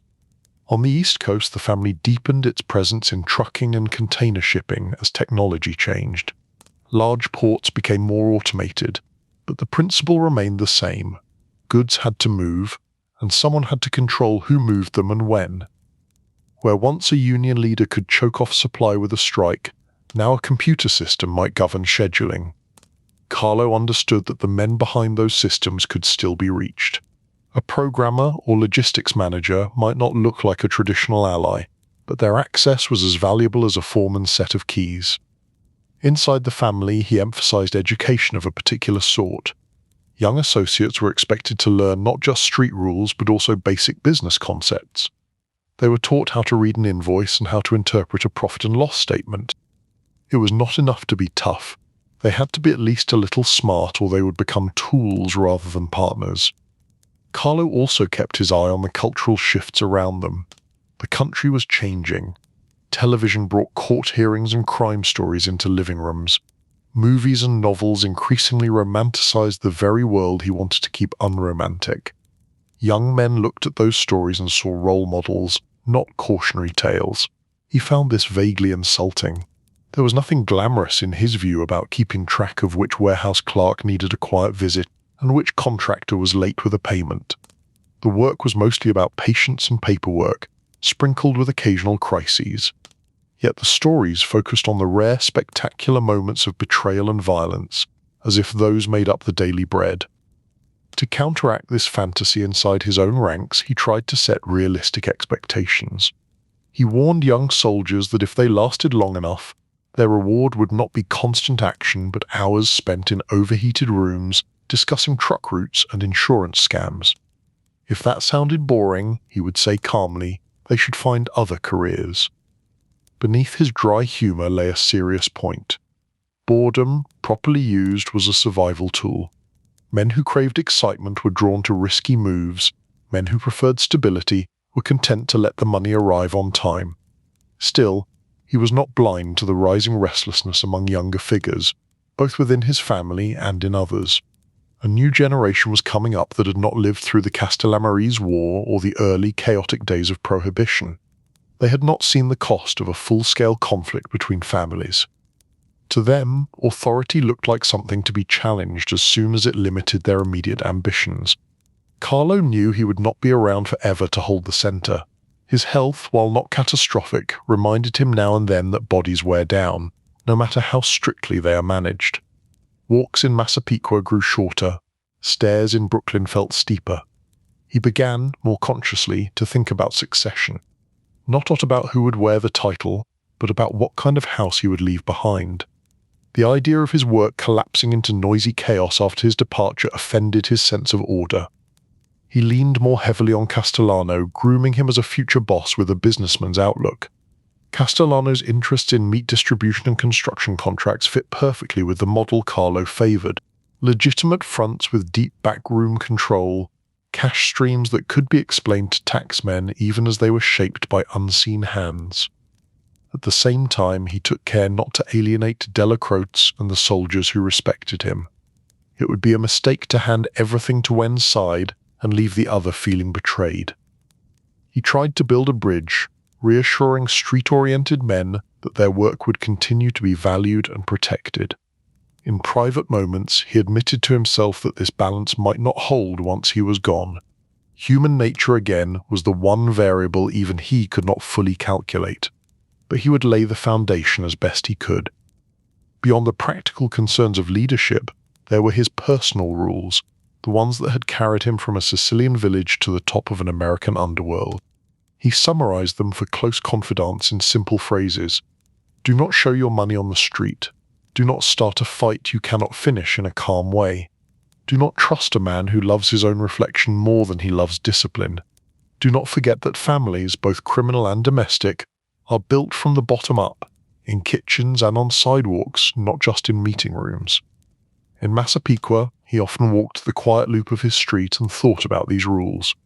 Neighbors nodded, some with curiosity, others with wary politeness. To them, he was the older man at the end of the block who always seemed to have visitors in dark cars but never caused trouble. Children rode bicycles past his house, unaware that the person trimming rose bushes in the front yard could whisper instructions that moved fortunes. From Long Island to Manhattan, from Brooklyn to Las Vegas, from union halls to corporate offices, the house of Gambino rested on his unseen calculations. It was not invincible, no house is, but it was sturdy in its way, held together by quiet habits and enforced by a man who believed more in steady breathing than in dramatic speeches. The irony, not lost on him, was that the more successful he became, the more energy the government poured in to understand his world. New laws were being crafted, new investigative tools were being tested. Somewhere, behind other bland office doors, men in suits were building cases just as methodically as he built rackets. He could sense the future tightening around him, like a suit deliberately tailored a little too small. There would be more surveillance, more informants, more hearings. The simple fact of how long he had survived as a leader made him a prime target in the eyes of ambitious agents and prosecutors. But that was tomorrow's problem. Tonight, he would sit at his kitchen table, review a set of figures from a trucking company, sip his coffee, and listen to the murmur of his household. The house of Gambino, for the moment, was calm. The next chapter, like every other, would arrive when it was ready. Chapter 9. Pressure from above and below. By the time the 1960s gave way to the early 1970s, Carlo could feel a new kind of weight settling over his world. It did not come from rival bosses or street wars. It came from men in suits who worked in offices with fluorescent lights and filing cabinets. For decades, law enforcement had chased individual crimes, individual gangsters, single incidents that made good headlines. Now, slowly and stubbornly, parts of the government were learning to think in structures, just as he did. They were less interested in wine robbery, and more interested in the entire web of people who made sure certain trucks always arrived on time, and certain witnesses never seemed to remember anything. From his house in Massapequa, Carlo watched the change unfold with a mixture of irritation and respect. The signs were everywhere if you knew how to read them. New federal task forces, committees in the Capitol talking loudly about organized crime, laws being proposed that made it easier to seize money and property. Wiretaps that used to be rare now appeared with weary regularity in court cases. Men caught on tape gossiping in back rooms learned the hard way that casual talk could become a prosecutor's favorite bedtime story. Out on Long Island, unmarked cars began to appear more often near his quiet street. They were never parked directly in front of his house. That would have been too obvious, and the men inside those cars considered themselves professionals. Instead, they sat half a block away, pretending to read newspapers, drinking coffee that turned cold too fast in winter air. Carlo knew they were there. It was impossible not to notice the pattern of unfamiliar vehicles, and the way their drivers never seemed to have anywhere else to go. Sometimes, as he walked past them on a morning stroll, he would give a polite nod, as a taxpayer to another. The agents, cheeks red from the wind, often looked away, embarrassed at being noticed in a job that was supposed to be discreet. In Brooklyn and Manhattan, other watchers sat in parked cars outside social clubs and restaurants. They wrote down who came and went. They gave everyone nicknames. They argued in low voices about which figure deserved more resources. The government might be slow, but once it decided to pay attention to a particular man, it could be surprisingly stubborn. Inside his own circle, Carlo adjusted. Meetings shrank. Conversations that had once happened at busy tables now moved to smaller, safer rooms with fewer ears and fewer echoes. Certain phones were no longer used for anything of importance. If a subject could not be handled in person, it often did not get handled at all. Despite all this caution, the law was gaining ground. New statutes designed for complex criminal enterprises gave prosecutors fresh tools. They no longer had to prove every individual act against a single person. It became possible to argue that a leader was responsible simply because an enterprise existed and he sat at its top. To Carlo, this approach felt offensively lazy, but he could not deny its effectiveness. In courtrooms, he appeared from time to time, summoned by indictments that read like long, unhappy novels. Tax charges, conspiracy counts, accusations that he was the unseen hand behind rackets that stretched across boroughs and states.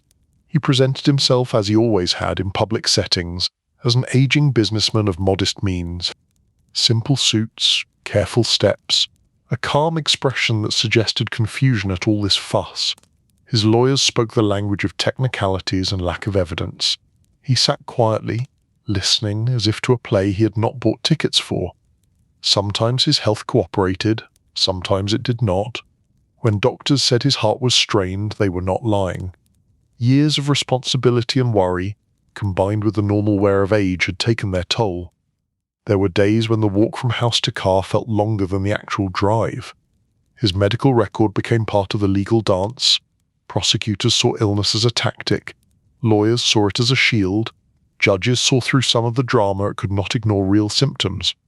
Carlo himself saw it as a reminder that time kept moving, no matter how carefully he arranged everything else. While federal agents tightened their files from above, a different kind of pressure rose from below. The younger generation inside the Gambino family had grown up in a world very different from the one that had shaped Carlo. They had not been stowaways hiding in the belly of a ship. They had not walked the dusty lanes of Paso di Regano or lived through the lawless improvisation of prohibition. They knew the stories, of course.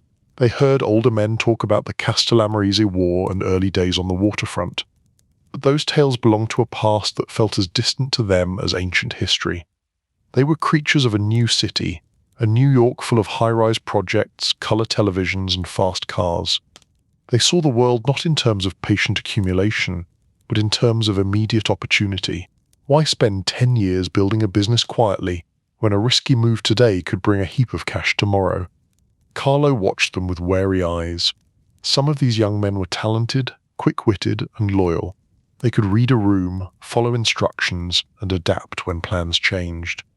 Others were restless, drawn to nightclubs and attention, more interested in being seen as important than in doing the slow work that actually made an organization strong.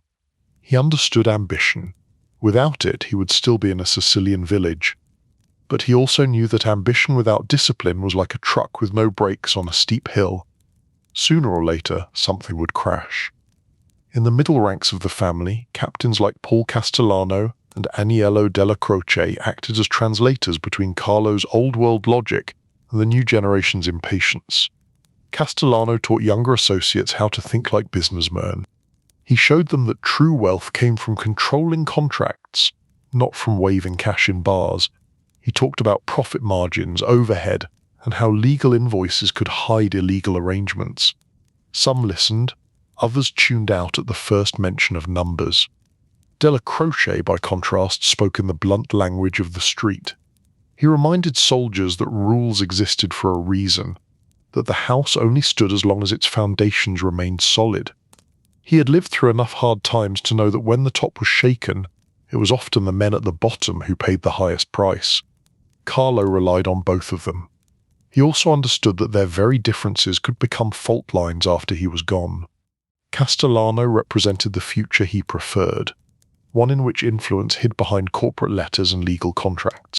Della Croce represented the loyal present that kept the money flowing and the discipline enforced.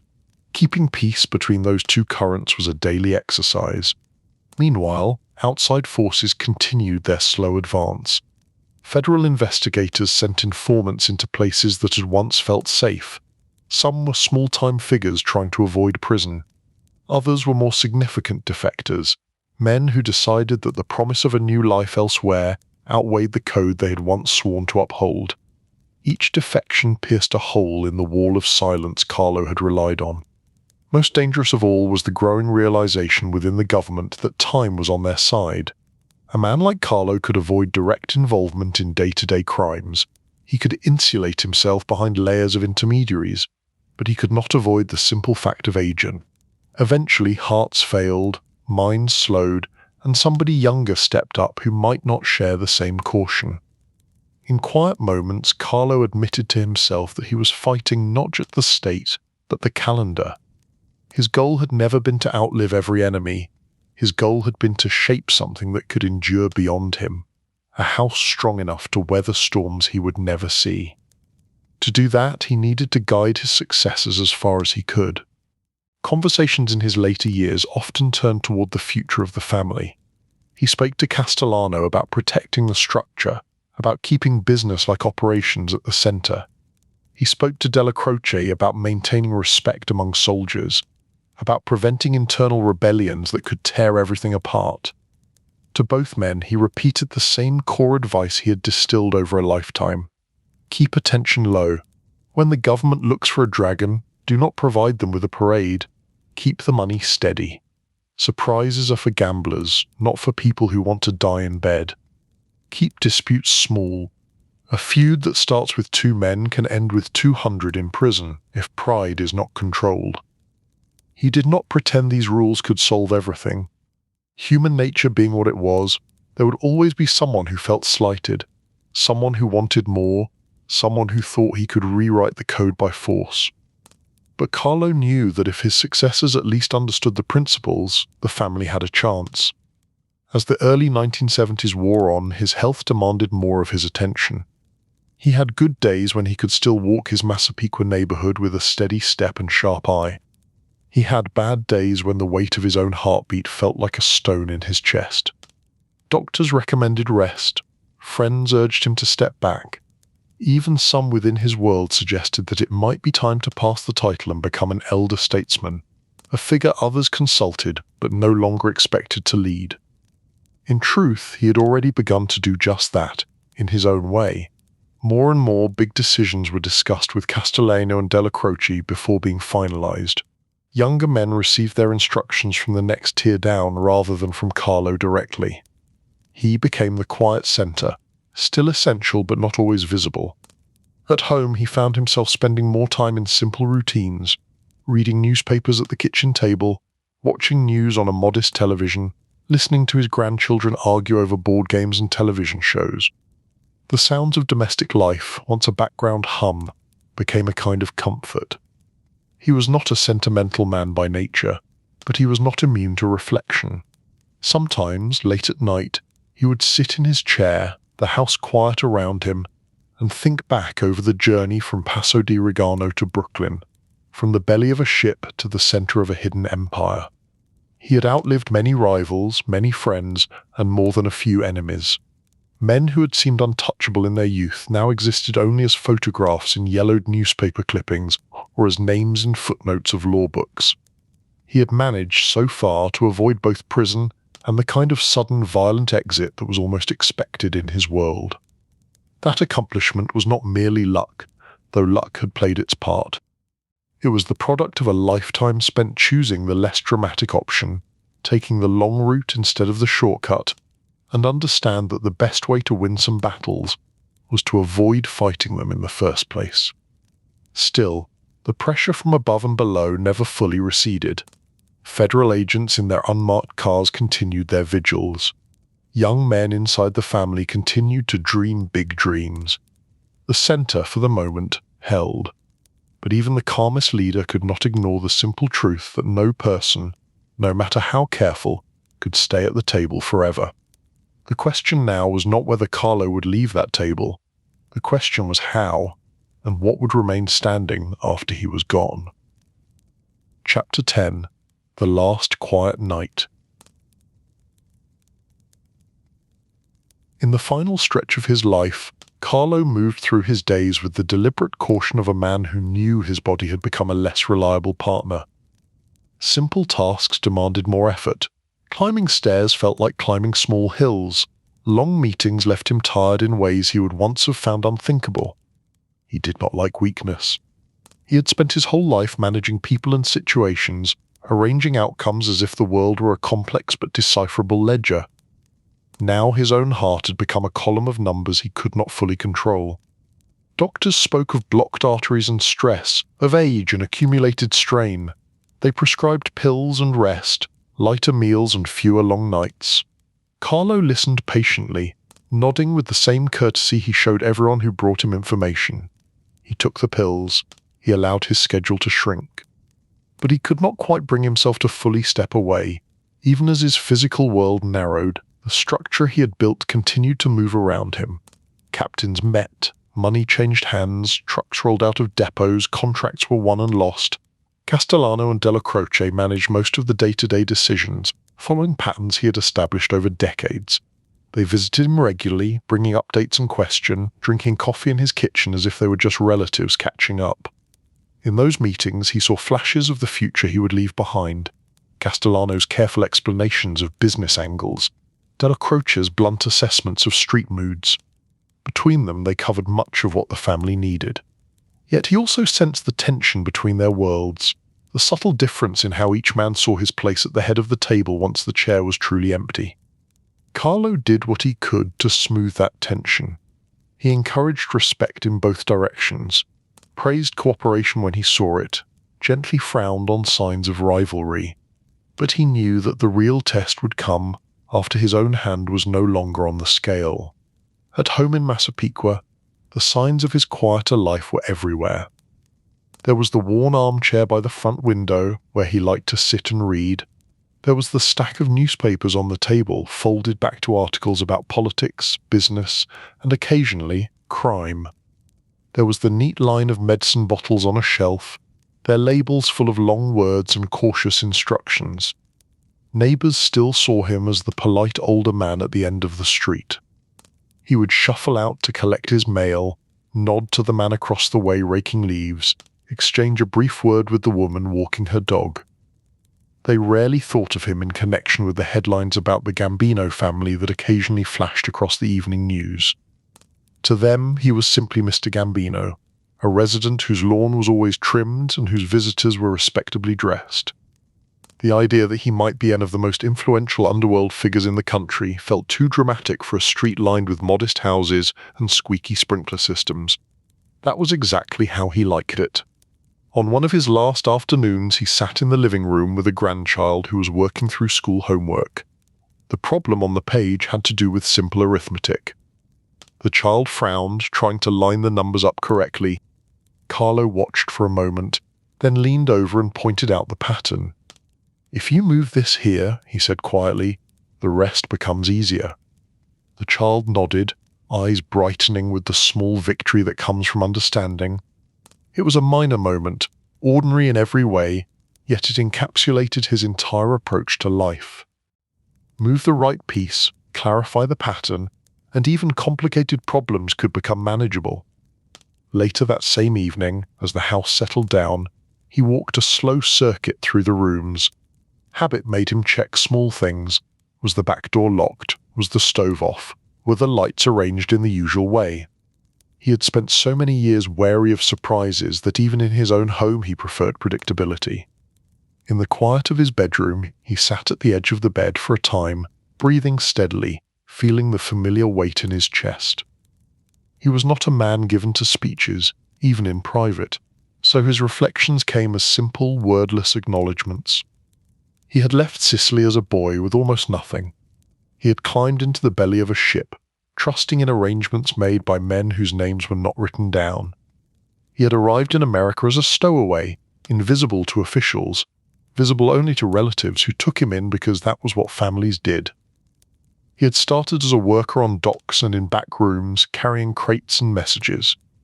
He had learned the city's invisible map, figuring out who truly controlled which corners and why.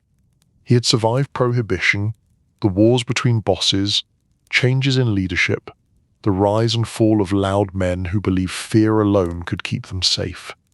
He had built his power like a patient mason, one brick at a time, each decision a piece in a wall of influence. He had refused to be a celebrity.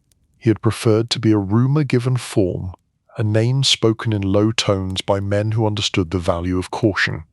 He had balanced family and business, imperfectly but persistently, trying to keep the people at his table fed and cared for, even as he made choices that sent ripples across cities and industries. He had lived long enough to see his surname become a label for an entire organization, something he would never have predicted while standing barefoot in the courtyard of the house in Passo di Regano. And he had done something few in his world ever managed. He had reached old age without dying on a sidewalk or behind bars. None of that erased the harm his choices had helped cause. People lost businesses under pressure. Workers were manipulated. Violence, even softened by euphemisms, was part of the machinery. Carlo did not dwell on regret, but neither did he pretend that his world was harmless. He simply accepted that he had followed a certain path because it made sense to him, in a time and place where other paths were not always visible. As he lay back on the bed, the house around him silent, he allowed himself one more small calculation. In the ledger of his life, there were columns for survival, for profit, for family, for harm. He did not try to balance them fully. That, he decided, was a task for history, not for an old man at the end of a long day. Sleep came at last like an overdue visitor. It arrived without drama. No sirens outside, no shouting in the hallway, no sudden crash of doors. His heart, which had worked overtime for so many years, simply decided it had done enough. In the morning, the house stirred as usual until someone went to wake him, and the truth settled gently over the rooms. There was sadness, of course, grief for a father, a grandfather, a husband. Relatives called on another. People came and went in hushed processions. In another part of the city, phones rang as men in suits heard the news and recalculated their own positions. Word moved quickly through the underworld. Don Carlo was gone. Some heard the news with genuine sorrow, remembering a leader whose calm had kept unnecessary wars at bay. Others felt a secret thrill, believing that new opportunities would open without his steady hand. A few older figures sat alone and simply shook their heads, understanding that an entire era had ended. In law enforcement offices, agents and prosecutors reacted with their own complicated mixture of emotions. Some had spent years building cases that would never now lead to seeing him in a prison uniform. Others felt a kind of grudging respect for a man who had played the long game and nearly made it to the last page of the book still technically unbroken by their system. Carlo's funeral brought together a wide cast of characters. There were family members in black, eyes red, moving through rituals of farewell with the heaviness that comes when a household center disappears. There were associates in dark suits, faces expressionless, paying their respects while keeping conversations bland enough for curious ears. There were reporters watching from a distance, counting expensive cars and familiar profiles. Law enforcement was there as well, watching from respectable angles. They had no desire to disrupt a funeral, but they were not going to ignore an event where so many people of interest gathered in one place. Agents stood near the edges, pretending to focus on anything but the faces they memorized. As the ceremony unfolded, a quiet irony hung over everything. The man in the coffin had built a life around avoiding scenes like this, gatherings where everyone knew his name and presence. He had preferred backrooms and side doors. Now, in death, he had drawn more public notice than he would have ever allowed for himself in life. After the burial, people dispersed. Cars rolled away from the cemetery, merging back into normal traffic. Somewhere, a cashier counted change, unaware that the man whose passing filled the newspaper's crime section that day had once influenced the movement of goods that stocked the store's shelves. In the weeks and months that followed, succession played out as Carlo had always known it would. Castellano, long groomed as his preferred heir, assumed the formal leadership. Della Croce remained a powerful underboss, commanding loyalty among soldiers. The balance Carlo had tried to build held for a time, though the underlying tension never disappeared. Federal pressure did not loosen. If anything, it increased. The government had lost the chance to put Carlo on a witness stand, but it had gained years of experience and new tools that would soon reshape the landscape for other bosses. The world was changing, and the old code could not shelter anyone completely. Yet in a certain sense, Carlo had achieved the ending he always wanted. He had died in his own bed, in his own home, surrounded not by guards or policemen, but by the ordinary sounds of his household. No sudden spotlight, no siren-lit finale, just the slow fading of a life spent trying to control everything but time. His legacy, like most legacies, was a mix of myth and fact. To some, he became a legend, the quiet Dont who controlled New York from behind the scenes, the model of a careful boss. To others, he remained a symbol of the harm that organized crime caused to neighborhoods, workers, and institutions. To his family, he was simply the man who sat at the head of the table, who asked how their day had been, who sometimes worried about squeaky gates and half-eaten leftovers. As years passed, stories about him were told and retold, each version polishing or distorting the reality according to the storyteller's needs. Movies borrowed pieces of his image. Books sketched his outline in more dramatic colors than he would have tolerated. The name Gambino moved from whispered circles into broader culture, where many people invoked it without fully understanding the man behind it. Somewhere in all those stories, the real Carlo remained, quiet and watchful, the boy from Paso di Regano who had turned observation into survival and survival into influence. In the end, his life was not a romantic saga of constant action, but a long, careful navigation through changing tides. His great talent was not in pulling triggers or delivering speeches, but in seeing patterns before others did and choosing the least flashy path that still led to his goal. For anyone lying awake at night, listening to this tale as a calm voice in the dark, perhaps that is the most useful part to remember. Power comes in many forms, so does danger, and sometimes the strongest person in the room is the one who says the least, watches the most, and understands that every choice, no matter how small, writes but more line in the story of who they will become.